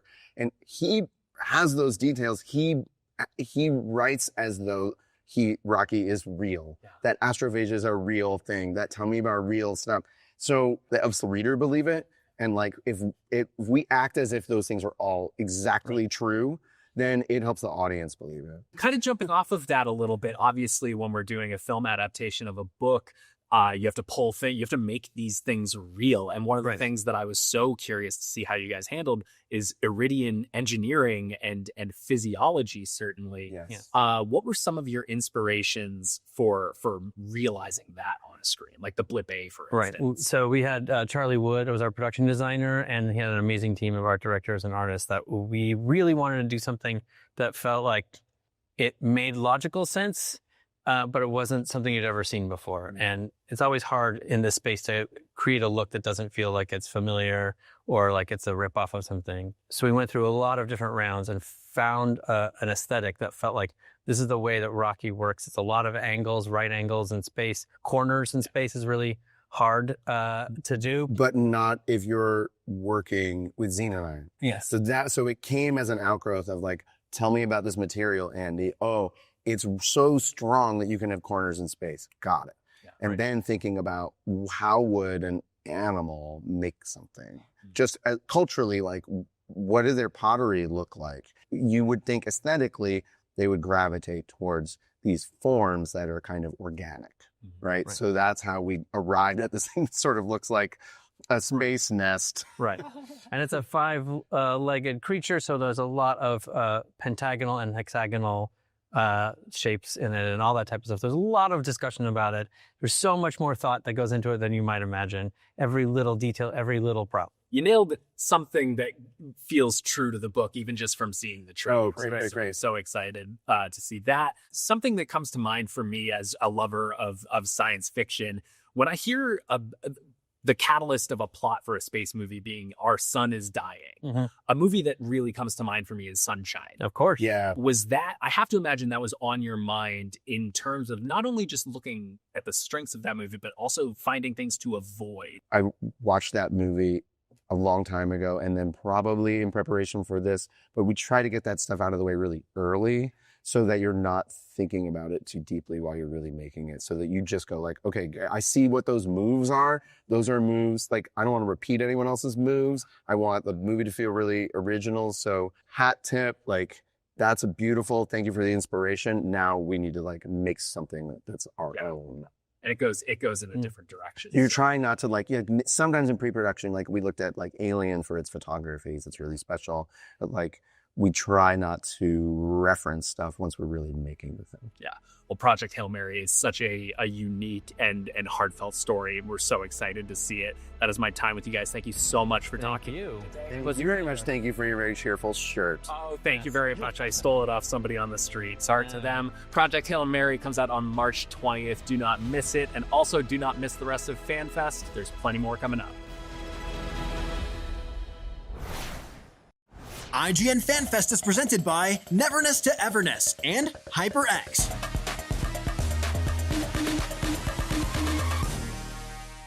Hey you!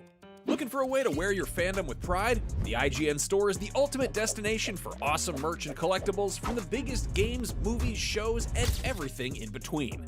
Cruise the wasteland in style with a Vault Dweller hoodie and replica Pip-Boy. Whatever you're into, you're bound to find something. See for yourself and head to store.ign.com today.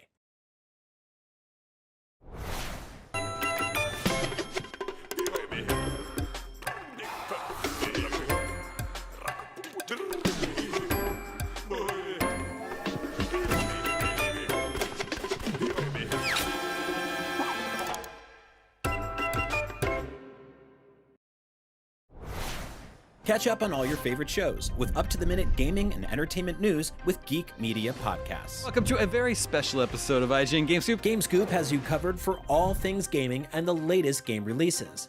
Tune into Podcast Beyond for the biggest PlayStation news. Man, this is a cool looking trailer. Everything Xbox on Podcasts Unlocked. This is Steve Downs, the voice of Master Chief. Catch up with your Super Nintendos on Nintendo Voice Chat. Switched to pre-order Mania. It was chaotic last night. And get all the latest console news and rumors with Next Gen Console Watch. Now Xbox and Phil Spencer are even saying that a mid-gen refresh isn't even necessary. The Cinefix Top 100 podcast picks a movie every week to celebrate and debate. It's kind of every movie's grandpa. Geek Media Podcasts, the best podcasts from around the world. The Cinefix Top 100. A list so secretive even we don't know what movies are on it or where they rank. What do you mean you don't know? Each episode will reveal one of the movies. Did I rush it? Felt like I rushed. That was good. I liked it. Talk about why it belongs and finally find out where it ranks. Are you not entertained? Are any of the movies we've shown here even on the list? I have no idea, and it drives me crazy. Join us as we find out on Cinefix, IGN, and wherever you get your podcasts. Why so serious?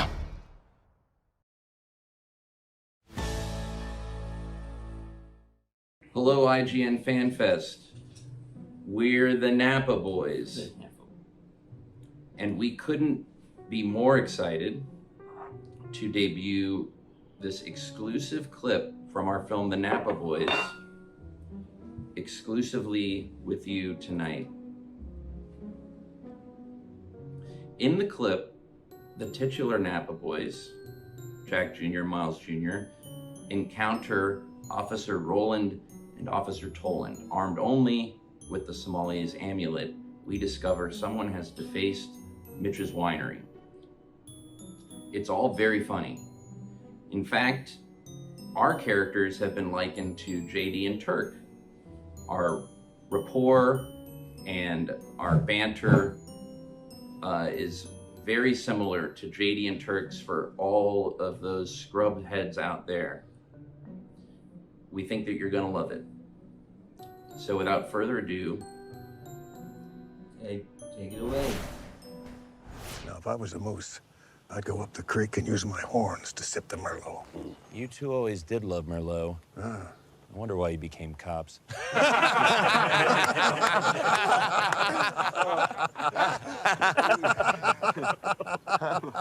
And don't forget the donuts. Yeah, you got it. I love the donuts. If you were a moose and your antlers got the Merlot, it would spill on your fur. Let me tell you something. I don't like you Napa boys, okay? Guys, look. The Somalia's amulets never glowed like this before. We have to go back to the cave. Some say the devil comes for your highest moment. Well, I say, not this day. Napa calls. John, we'll be back. Mitch's assistant, go fill out the rest of that paperwork, baby. Thank you, guys. You know, there's something about those Napa boys that I like. This would be such a great mix of like The Sims and GoldenEye because you have to like build a life. You know what I mean?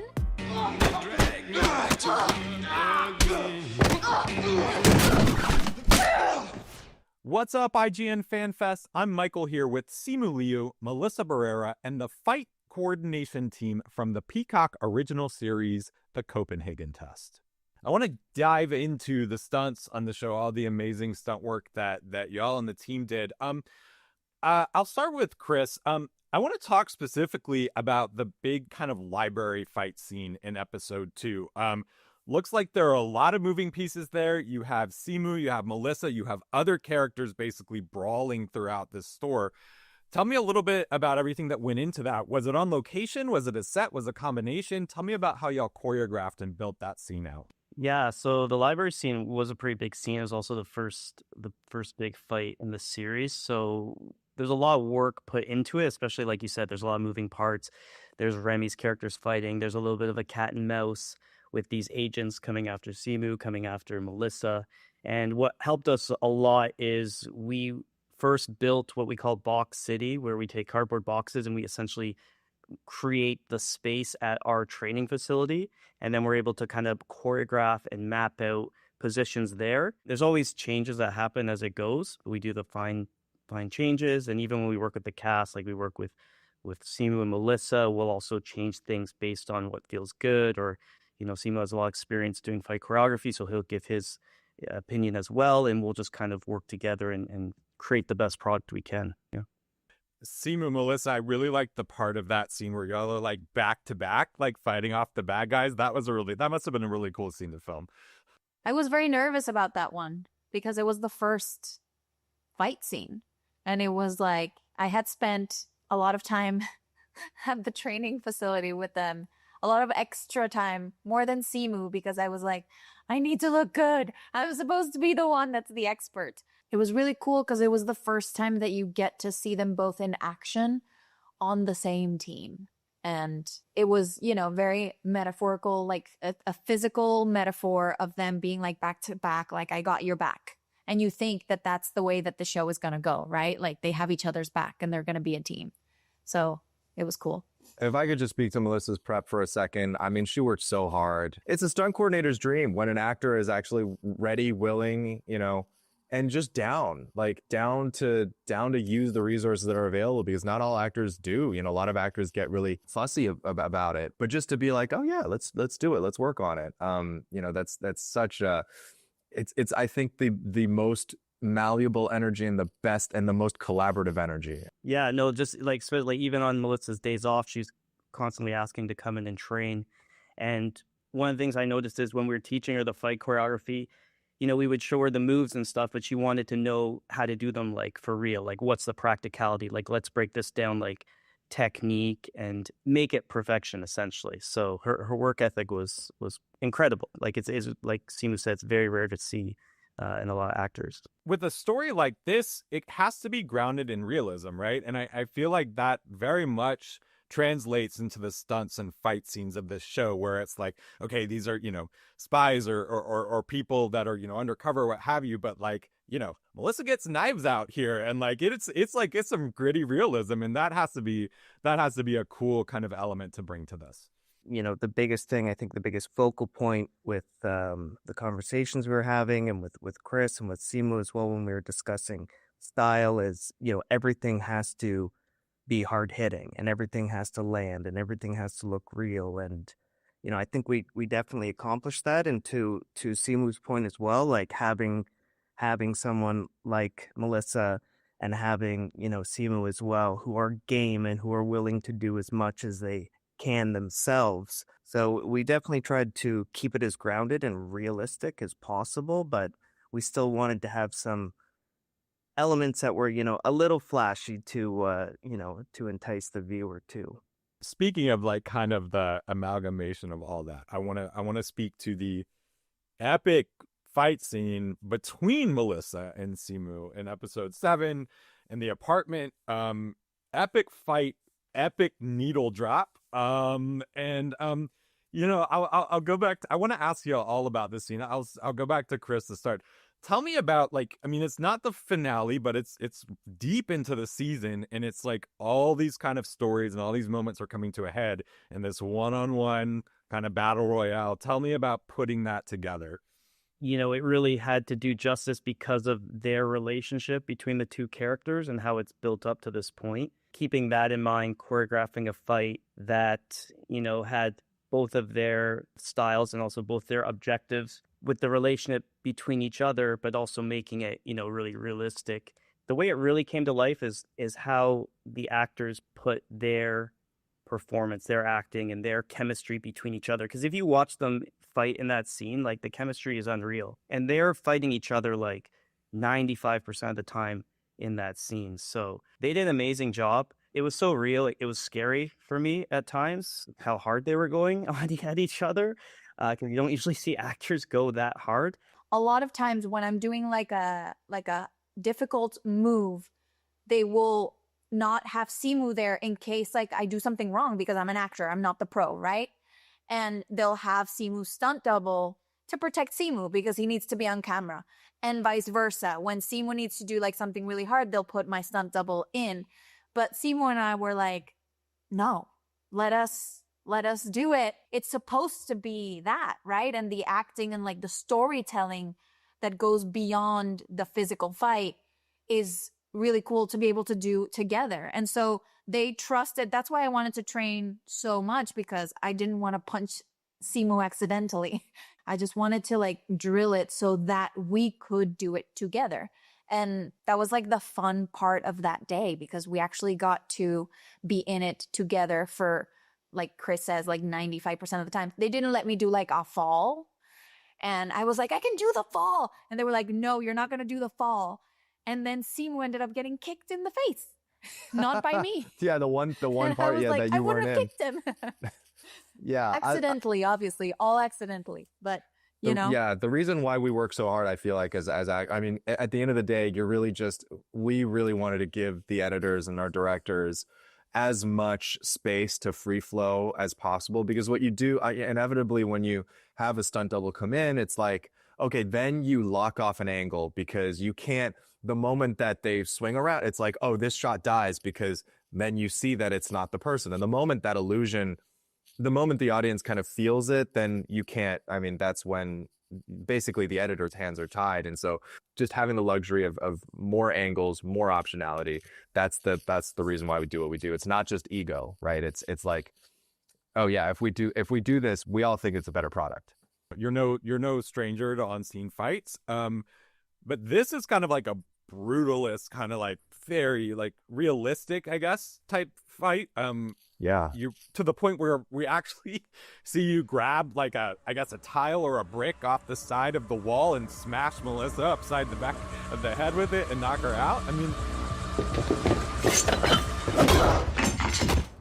I assume that a lot of your kind of previous experience fed into this, but but also that it was new for you on screen as well.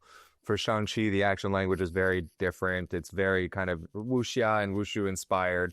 So there's a lot of flourishes. There's a lot of very, very stylized movements and parries that you wouldn't see in a street fight. Whereas, I feel like Alexander's world and the world of spies and the orphanage and Michelle, it's like, it's very much rooted in military tactics. And I think that's where we started with Chris and James giving us kind of a palette of like, okay, here are all of these moves that we're thinking. And, as time went on, it was great for us to like feel what was working too. We were really leaning into elbows and knees and like using the environment, things that if you were in a street fight and you happen to not have any superpowers or didn't know Kung Fu, this is what you would do. Even getting to a point where we were like, we used to have these like kicks. I think we had like a side kick at one point, and then we were like, I think that's too Kung Fu. I don't think anybody who was in the military would do that. I think you would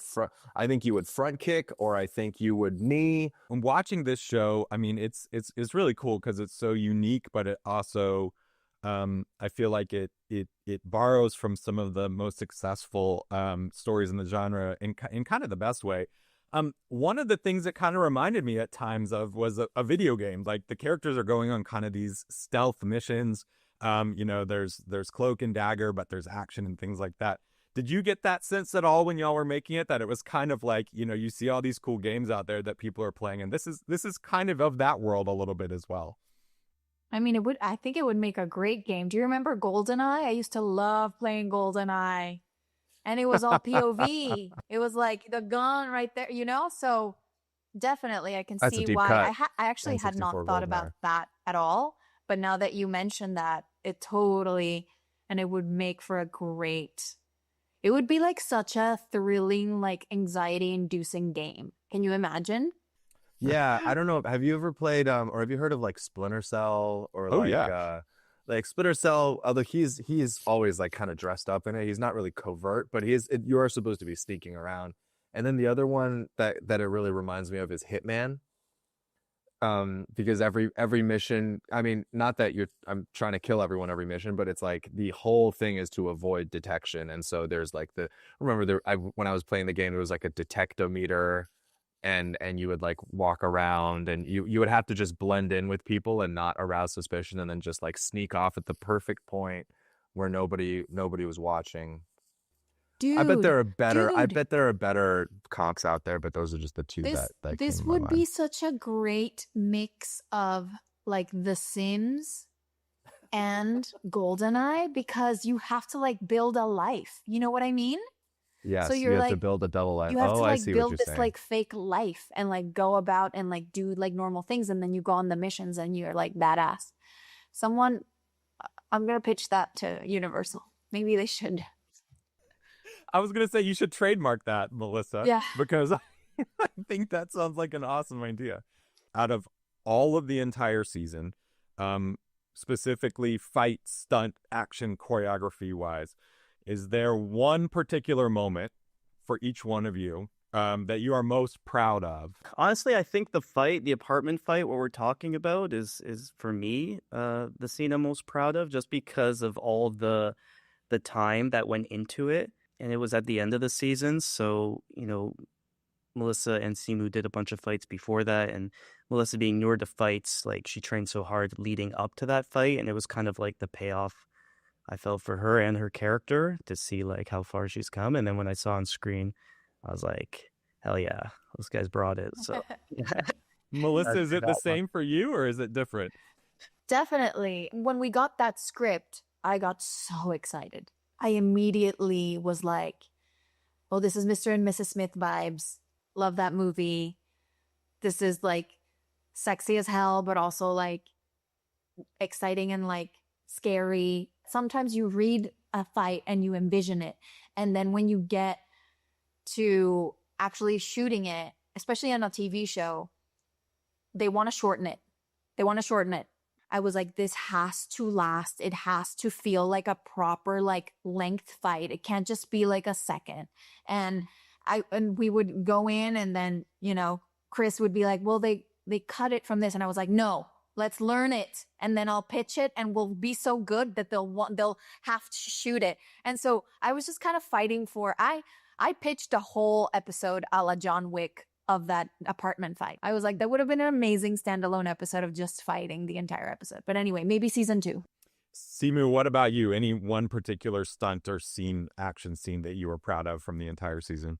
Just in the interest of saying something different, I'll say that entire final sequence in the restaurant was such a beast because it had so many moving parts and so many people and obviously introducing bullets and guns. And so, like that Melissa, I feel like that was like your episode long fight scene where people come in and then, you see Melissa, cranking out like an M16, which is hilarious, amazing and so badass.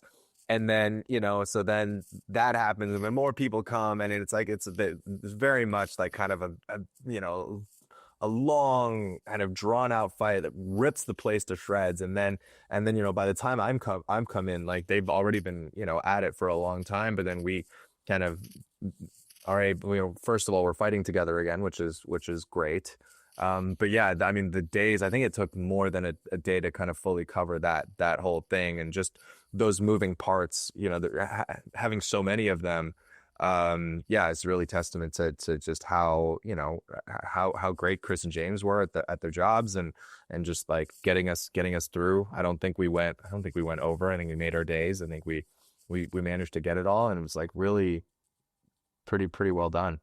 Yeah, I was also gonna say the finale, for a few different reasons. Like Melissa was saying, like there's always time constraints, especially with television, and as the season goes on, they will try and reduce. Action days usually get cut first.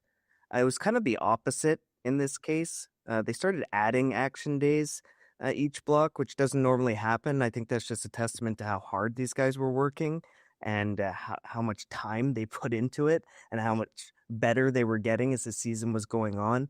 Because by the time we got to the finale sequence, we got more time than any of the other fight scenes and a lot more second unit days. And it was a difficult sequence and complex for both of them. Melissa had to do a ton in that. She was there, I think, almost every day for that sequence, and it's exhausting. It's not easy. As much as you practice it and you train it, it's physically and mentally draining. And I think we were doing it at night as well. So you're on overnights. It's a great product. Like they really brought it. They put in the work, and I'm really proud of that scene and what the team accomplished. Shout out to Alex. I wasn't going to mention that. You just know. Shout out to Alex. Love you, Alex. Well, that's all the time we have. Stick around for more IGN Fan Fest.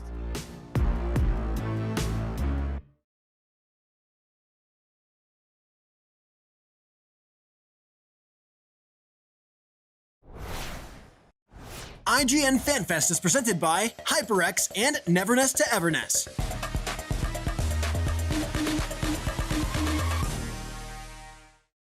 The average Cinefix movie list features nearly 100 different films and approximately 25 minutes worth of wall-to-wall deep dive analysis.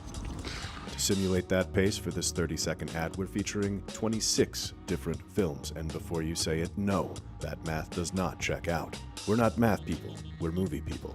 We can't even count down from 10 without ending up at, like, 96. Subscribe to IGN Movies and TV for more Cinefix movie lists. Bad at math, great at movies. Can't find that final collectible you're missing? IGN strategy guides and interactive maps are here to help. One step at a time. IGN guides are trusted by millions, easy to use, and best of all, free. IGN has the very best, most complete and accurate guides for Shadow of the Erdtree, Baldur's Gate 3, Tears of the Kingdom, and so much more. See? It's good, right? Every guide is tested and verified for you by experts. Just search for IGN when you search for guides.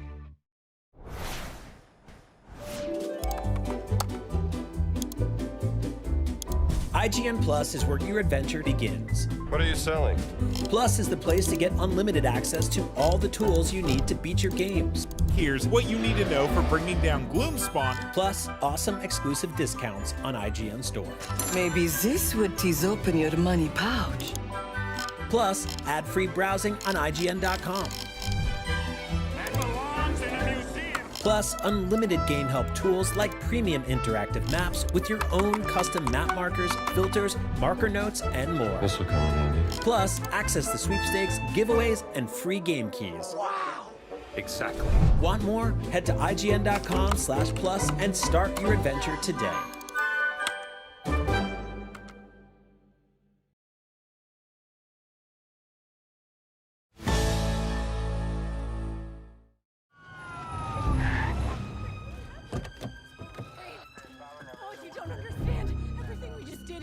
We have to fix it. Oh, fuck. Where's the injured party? Please, get away from me. Please, get away from me. Please. Whoa. Where are you going? Fuck. Don't touch me. Don't touch me. This Please. way. No, this isn't real. This isn't real. Please. Hey, it's snowing. Honey, I don't think that's snow.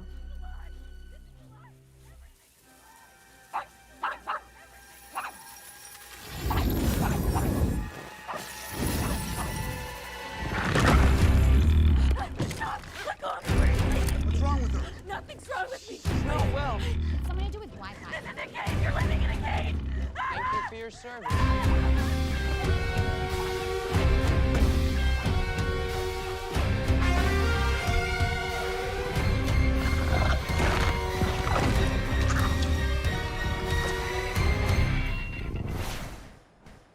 I think I have the funniest joke in Scrubs history. Oh my God. As an EP. And it was worked. fantastic. And it was a great joke. And he was like, "EP-ing done." Right, I fulfilled my quota for the year. Yeah, next year we'll get next two year jokes. We'll get two in, right? Yeah. I just got my test results back, and Scrubs is back. So excited to be talking today to Zach Braff, Donald Faison, and Sarah Chalk. Thank you so much for speaking with us today. How long have you had Scrubs for? Basically, what is it, 24 years Yeah, now? about that. Well, it's livable. It's livable. You can live with it. We'll live with it. It'll be fine. I'd like to talk to you first about what the first day on set was like. Could you maybe take me into that a little bit? It was nerve-wracking. There were so many new faces, and we reconstructed, we used to shoot Scrubs in an abandoned hospital, and we built 30,000 square feet of what the old hospital was on stage. And it took a lot of time, but it was meticulously done, and there were so many new faces, and it was a new crew, and every day at Scrubs there's 60 background or so because of the hospital aspect of it. I was directing.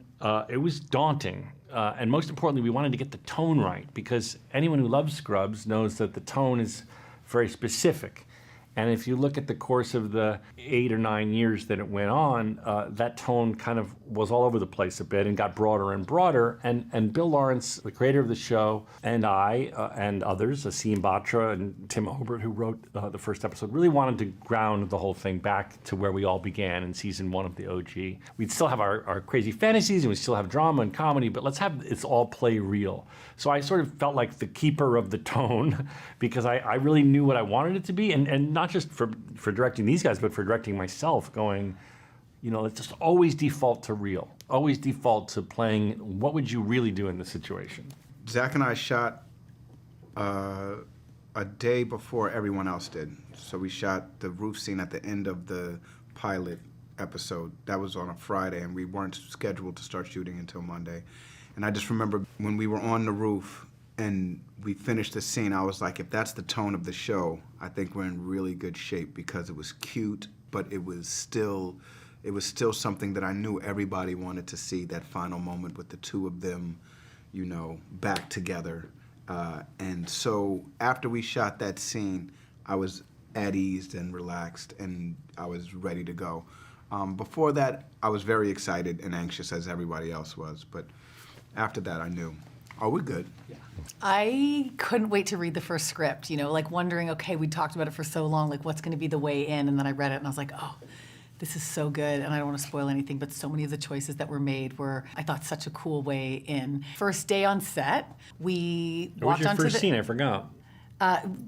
The scene from when I come and see you I look through the door and you look I remember really that. sad. That's right. Oh, and yeah, that was that's the first right.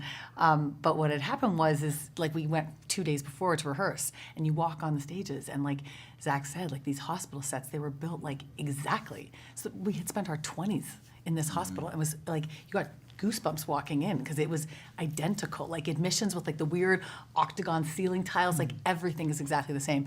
So that was super cool. So we went for rehearsal 2 days before, and Zach was talking to all the new kids, and he was like, Chalky's gonna break something every day. Every day there's gonna be a story. So the next day I did break my finger. And so my first day on set, I did come in with a broken finger. It felt right. Well, if you're gonna break your finger, you may as well be in a fake hospital when it happens, right? You may as Feel well. a little safer, I guess. Yeah, with people that kind of know what they're doing. I just love that I didn't know what I saw that thing and I was like, damn, girl. I just love that she delivered, because I told these young interns, you're going to think this is an exaggeration. But 90% of the days that you work on the show, Sarah will come in and say, you're not going to believe what happened to me. And Sarah came in day 1 with a broken finger because she fell on a trail or something. Yeah. Fell on a trail. Yeah, walking, just running with dogs. She delivered. I'm just happy she delivered. Oh man! Well, we'll keep an eye out for your broken finger in the rest of the episode. Yeah, it is an Easter egg because what we did is it had to be buddy taped, and so for a lot of them, I literally it's just gonna be there's gonna be a weird taping. It's on the like the back. reverse of Live Long and Prosper. Yeah, It's like the Nanu Nanu that Mork used to do. Nanu Nanu. Yep. The problem was that I used to, just for fun back in the day, just spontaneously crack Sarah's knuckles. Yeah. And a couple times I almost did it, and she was like, no finger. And I was like, oops, sorry. Broken finger. Zach, you mentioned directing the pilot of The Revival. You're obviously a very esteemed director. You've directed episodes of the show prior. Thank you. But I want to know whether or not it was challenging in any ways that surprised you to direct the pilot. Yeah, it's a big show. I think a lot of people don't know the scale of in which the show is made. I've been directing, since I did Scrubs, I've directed in terms of TV, Ted Lasso and Shrinking, and this new show with Steve Carell called Rooster on HBO, and they all have their unique challenges. But Scrubs, almost every scene has about 60 to 70 background. The set is 30,000 square feet. There's fantasies, there's drama, there's comedy, and we still shoot it in the old school network way of an episode in 5 days. And then somehow cut it all down to 21 minutes and 30 seconds. It's really hard. I can't believe we ever do it, but somehow we almost always seem to get through it. We just start. It seems so daunting. The pilot in particular, it was so daunting. It was like, oh my God, the tone, we gotta get the tone right. And these are all these new people. Where every single scene we're introducing new characters, we have to make sure we introduce them correctly. This is their moment. What is not only what are the legacy cast like, but what are these new people like? One thing I'd never done in directing all those shows, including Scrubs, is that around Tuesday, next week's script comes out, and now I'm an EP on the show, and I have to worry about that. And you're already getting like auditions and videos of props, and you're like, whoa, whoa, whoa, whoa, whoa, whoa. How do I possibly stay present as an actor and a director and also start worrying about next week? So that was something I'd never experienced before. Well, I want to know, for season 1 anyway, as EPs, did you get to influence the direction of the show in ways that you wish you had been able to on the original run? I can say this. I think I have the funniest joke in Scrubs history. Oh my God. As an EP, I pitched a joke for Vanessa Bayer, and she delivered, as she always does. And to this day, I'm gonna go out on a limb and say, It's the funniest joke of all time on Scrubs. Of all time. And Let me tell you what actually happened. I was the EP. Let me tell you what actually happened. Donald has riffed many a funny joke on Scrubs. Yes. But for the first time as an EP, he had the courage to riff a joke for somebody else. And it was worked. fantastic. And it was a great joke. And he was like, EPing done. Right, I'm done. I fulfilled my quota for the year. Yeah, next year we'll get next 2 year jokes. We'll get to it, right? Yeah. I think it's pretty safe to say that JD is still very hungry for the approval of Dr. Cox when we jump back in with him. Has how he goes after that approval changed in any way in the revival? I don't think he's... I mean, yeah, he's looking for it, but he's not expecting anything to be different. And I think one of the reasons the pilot is so moving to me is that in that end scene, he gets the most affirmation he's ever gotten from him by saying, like, I mean, JD's so shocked early in that earlier scene. He's like, "Are you messing with me?" Like, even in the finale of 8 of the OG Scrubs, he was not as candid and honest with JD. Like, "You're the one. You're the one. You're my prize pupil of all time." Except for when JD sets Cox up and has Sonny to be like, oh, he was just another doctor. And then it's one of my favorite scenes in Scrubs ever. You're standing behind Cox and Cox raves about you and you're like, that was awesome. When we catch up with Elliot, she's in this place where she's actually surprisingly feeling pretty isolated. I think we can say that. Was that a difficult place to jump back in with that character for you? I loved where they picked having Elliot jump back in. First of all, obviously in the first iteration, Elliot was full of neuroses and just coming in as a new doctor and not confident and insecure about every choice and insecure about killing a patient and all these things. So having her come back as someone who's actually a really great doctor and super good at her job and cares and is a leader and wants to teach these interns and it has that area of her life really dialed, I loved. In terms of her personal life, I thought it was such an interesting way in to have them start being divorced because I feel like having the comedy and the drama that can come out of the conflict of that was really interesting. It was fun, even in the first 9, what we've gotten to do in terms of their figuring out, okay, like who are we actually going to be to each other now? Donald, we catch up with Turk in a fairly similar spot to where Elliot is, where he's feeling some isolation of his own. Same kind of question. What was it like picking up with Turk in that sort of different spot? It's easy to be miserable when you have company. You know what I mean? And Turk, when we start this, is miserable but alone. He misses that element of friendship that he had when things are hard and when things aren't necessarily going the way that they normally would go for him. It's now surgery after surgery after surgery, and that's how he's looking at work. His best friend shows back up and wants to jump back into the same rhythm that they had before, and he's like, nah, we can't. Before we jump back into that, we have to first settle all of the things we've kind of buried and we're not talking about. Like, I haven't worked with you in a while, and when the last time I worked with you, we had so much fun together, and you walked away from it, and you left me here by myself, and now I'm here, doing this job, this thankless job, and there's nobody at the end of the day for me to turn to. I have my wife and everything like that, but when you were here, we could do so many other things. And there's a lot of resentment and judgment from him, too, because he's like, you learned all that, and you put in all those years, and you're writing scripts in the suburbs. Right, and you're freaking stitching toes together, you're removing splinters. That's a big thing to play for an actor, you know what I mean? Especially someone who's been silly a whole career on a show, who's pretty much helped with the punchlines and the jokes and stuff like that. And so I was very excited when that scene came up. I remember just the storyline itself, I remember I rehearsed it over and over again, and then when we were about to shoot it, something happened and we couldn't shoot it, so I had another month just to sit on it and think about it. And I remember Zach kept asking me, dude, please know your lines when it comes. And I was like, oh, I'm ready for it. And I brushed him off like, come on, man. Because I knew when the moment came, I would be ready. Because it's a great thing, you know what I mean? It's a good storyline to have for any actor.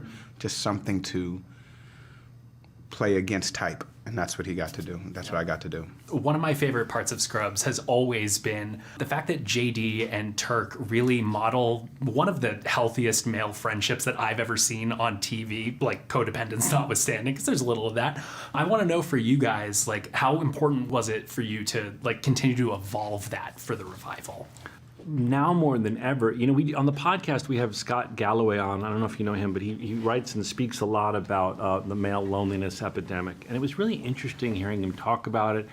And over the years, I think Donald and I have heard, in a non-jokey way, a lot of men say that we modeled for them a way that they could be with their male friends. I tell my male friends that I love them when I get off the phone with them. Like, I don't know if I would have done that without JD and Turk sort of showing that's that. very nice. That's the most beautiful articulation of it than anything I could say. But we've heard that over the years, and I think, you know, when we were kids, like if you were straight and you expressed male love, you were called gay. It was a derogatory thing. Everything was, oh, you being gay, and pushed away, and that was how we grew up in our era. And I think when Scrubs came on and Bill's writing was like, I want to show like two guys that really love each other. They happen to be straight, that's a side point, but they have this real close love for each other.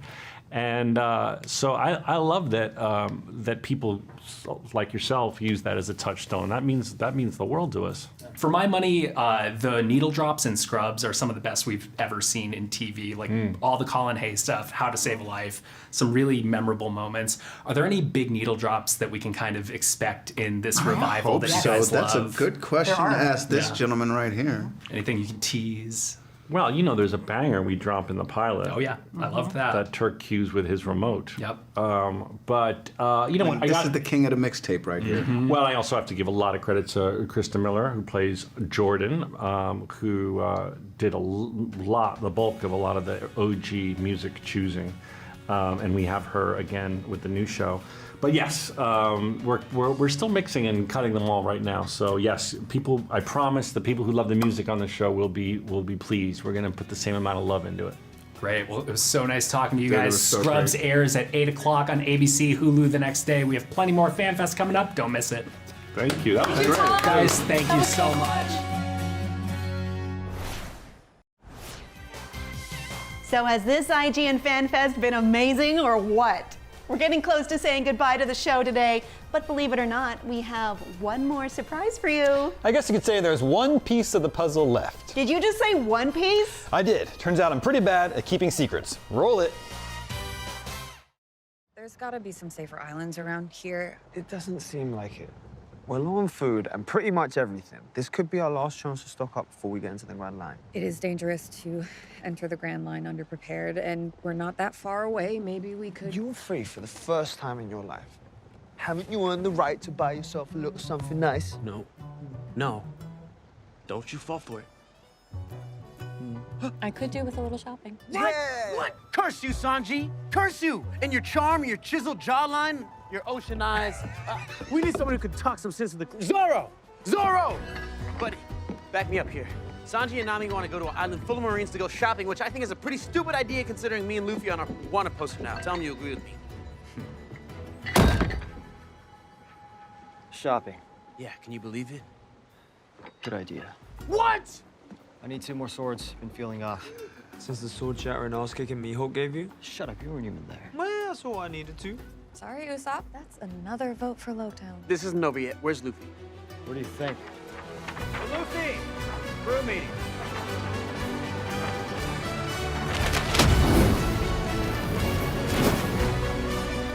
Coming!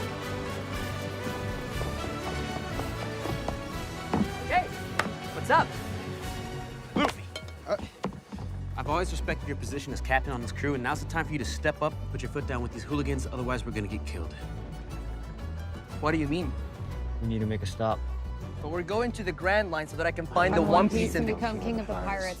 And we want to get there too, Luffy, but we need to stop in Logtown to get some things first.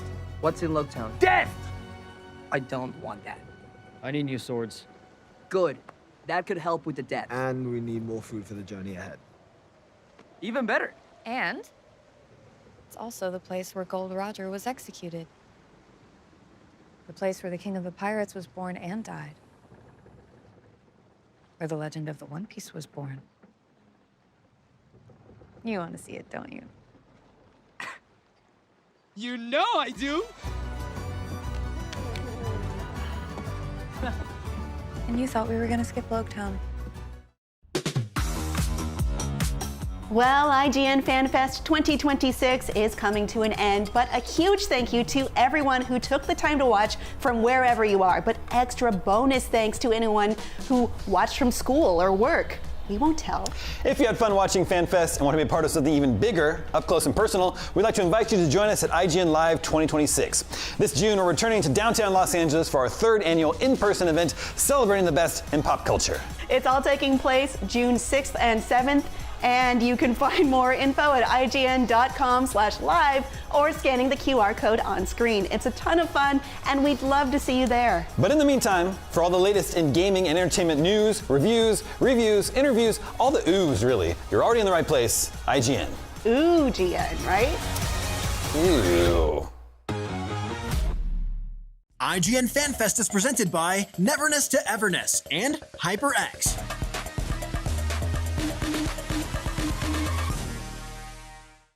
The Cinefix Top 100. A list so secretive even we don't know what movies are on it or where they rank. What do you mean you don't know? Each episode will reveal one of the movies. Did I rush it? Felt like I rushed it. That was good. I liked it. Talk about why it belongs and finally find out where it ranks. Are you not entertained? Are any of the movies we've shown here even on the list? I have no idea, and it drives me crazy. Join us as we find out on Cinefix, IGN, and wherever you get your podcasts. Why so serious? Catch up on all your favorite shows with up-to-the-minute gaming and entertainment news with Geek Media Podcasts. Welcome to a very special episode of IGN Game Scoop. Game Scoop has you covered for all things gaming and the latest game releases. Tune into Podcast Beyond for the biggest PlayStation news. Man, this is a cool looking trailer. Everything Xbox on Podcasts Unlocked. This is Steve Downs, the voice of Master Chief. Catch up with your Super Nintendos on Nintendo Voice Chat. Switched to pre-order Mania. It was chaotic last night. And get all the latest console news and rumors with Next Gen Console Watch. Now Xbox and Phil Spencer are even saying that a mid-gen refresh isn't even necessary. The Cinefix Top 100 podcast picks a movie every week to celebrate and debate. It's kind of every movie's grandpa. Geek Media Podcasts, the best podcasts from around the world. IGN Playlist is the best way to track your game collection. Now you can even import your entire Steam library to Playlist, making it easier than ever to review games, show off your collection to the world, and finally chip away at that massive backlog you keep meaning to get to. IGN Playlist, check it out. Can't find that final collectible you're missing? IGN guides are trusted by millions, easy to use, and best of all, free. IGN has the very best, most complete and accurate guides for Shadow of the Erdtree, Baldur's Gate 3, Tears of the Kingdom, and so much more. It's good, right? Every guide is tested and verified for you by experts.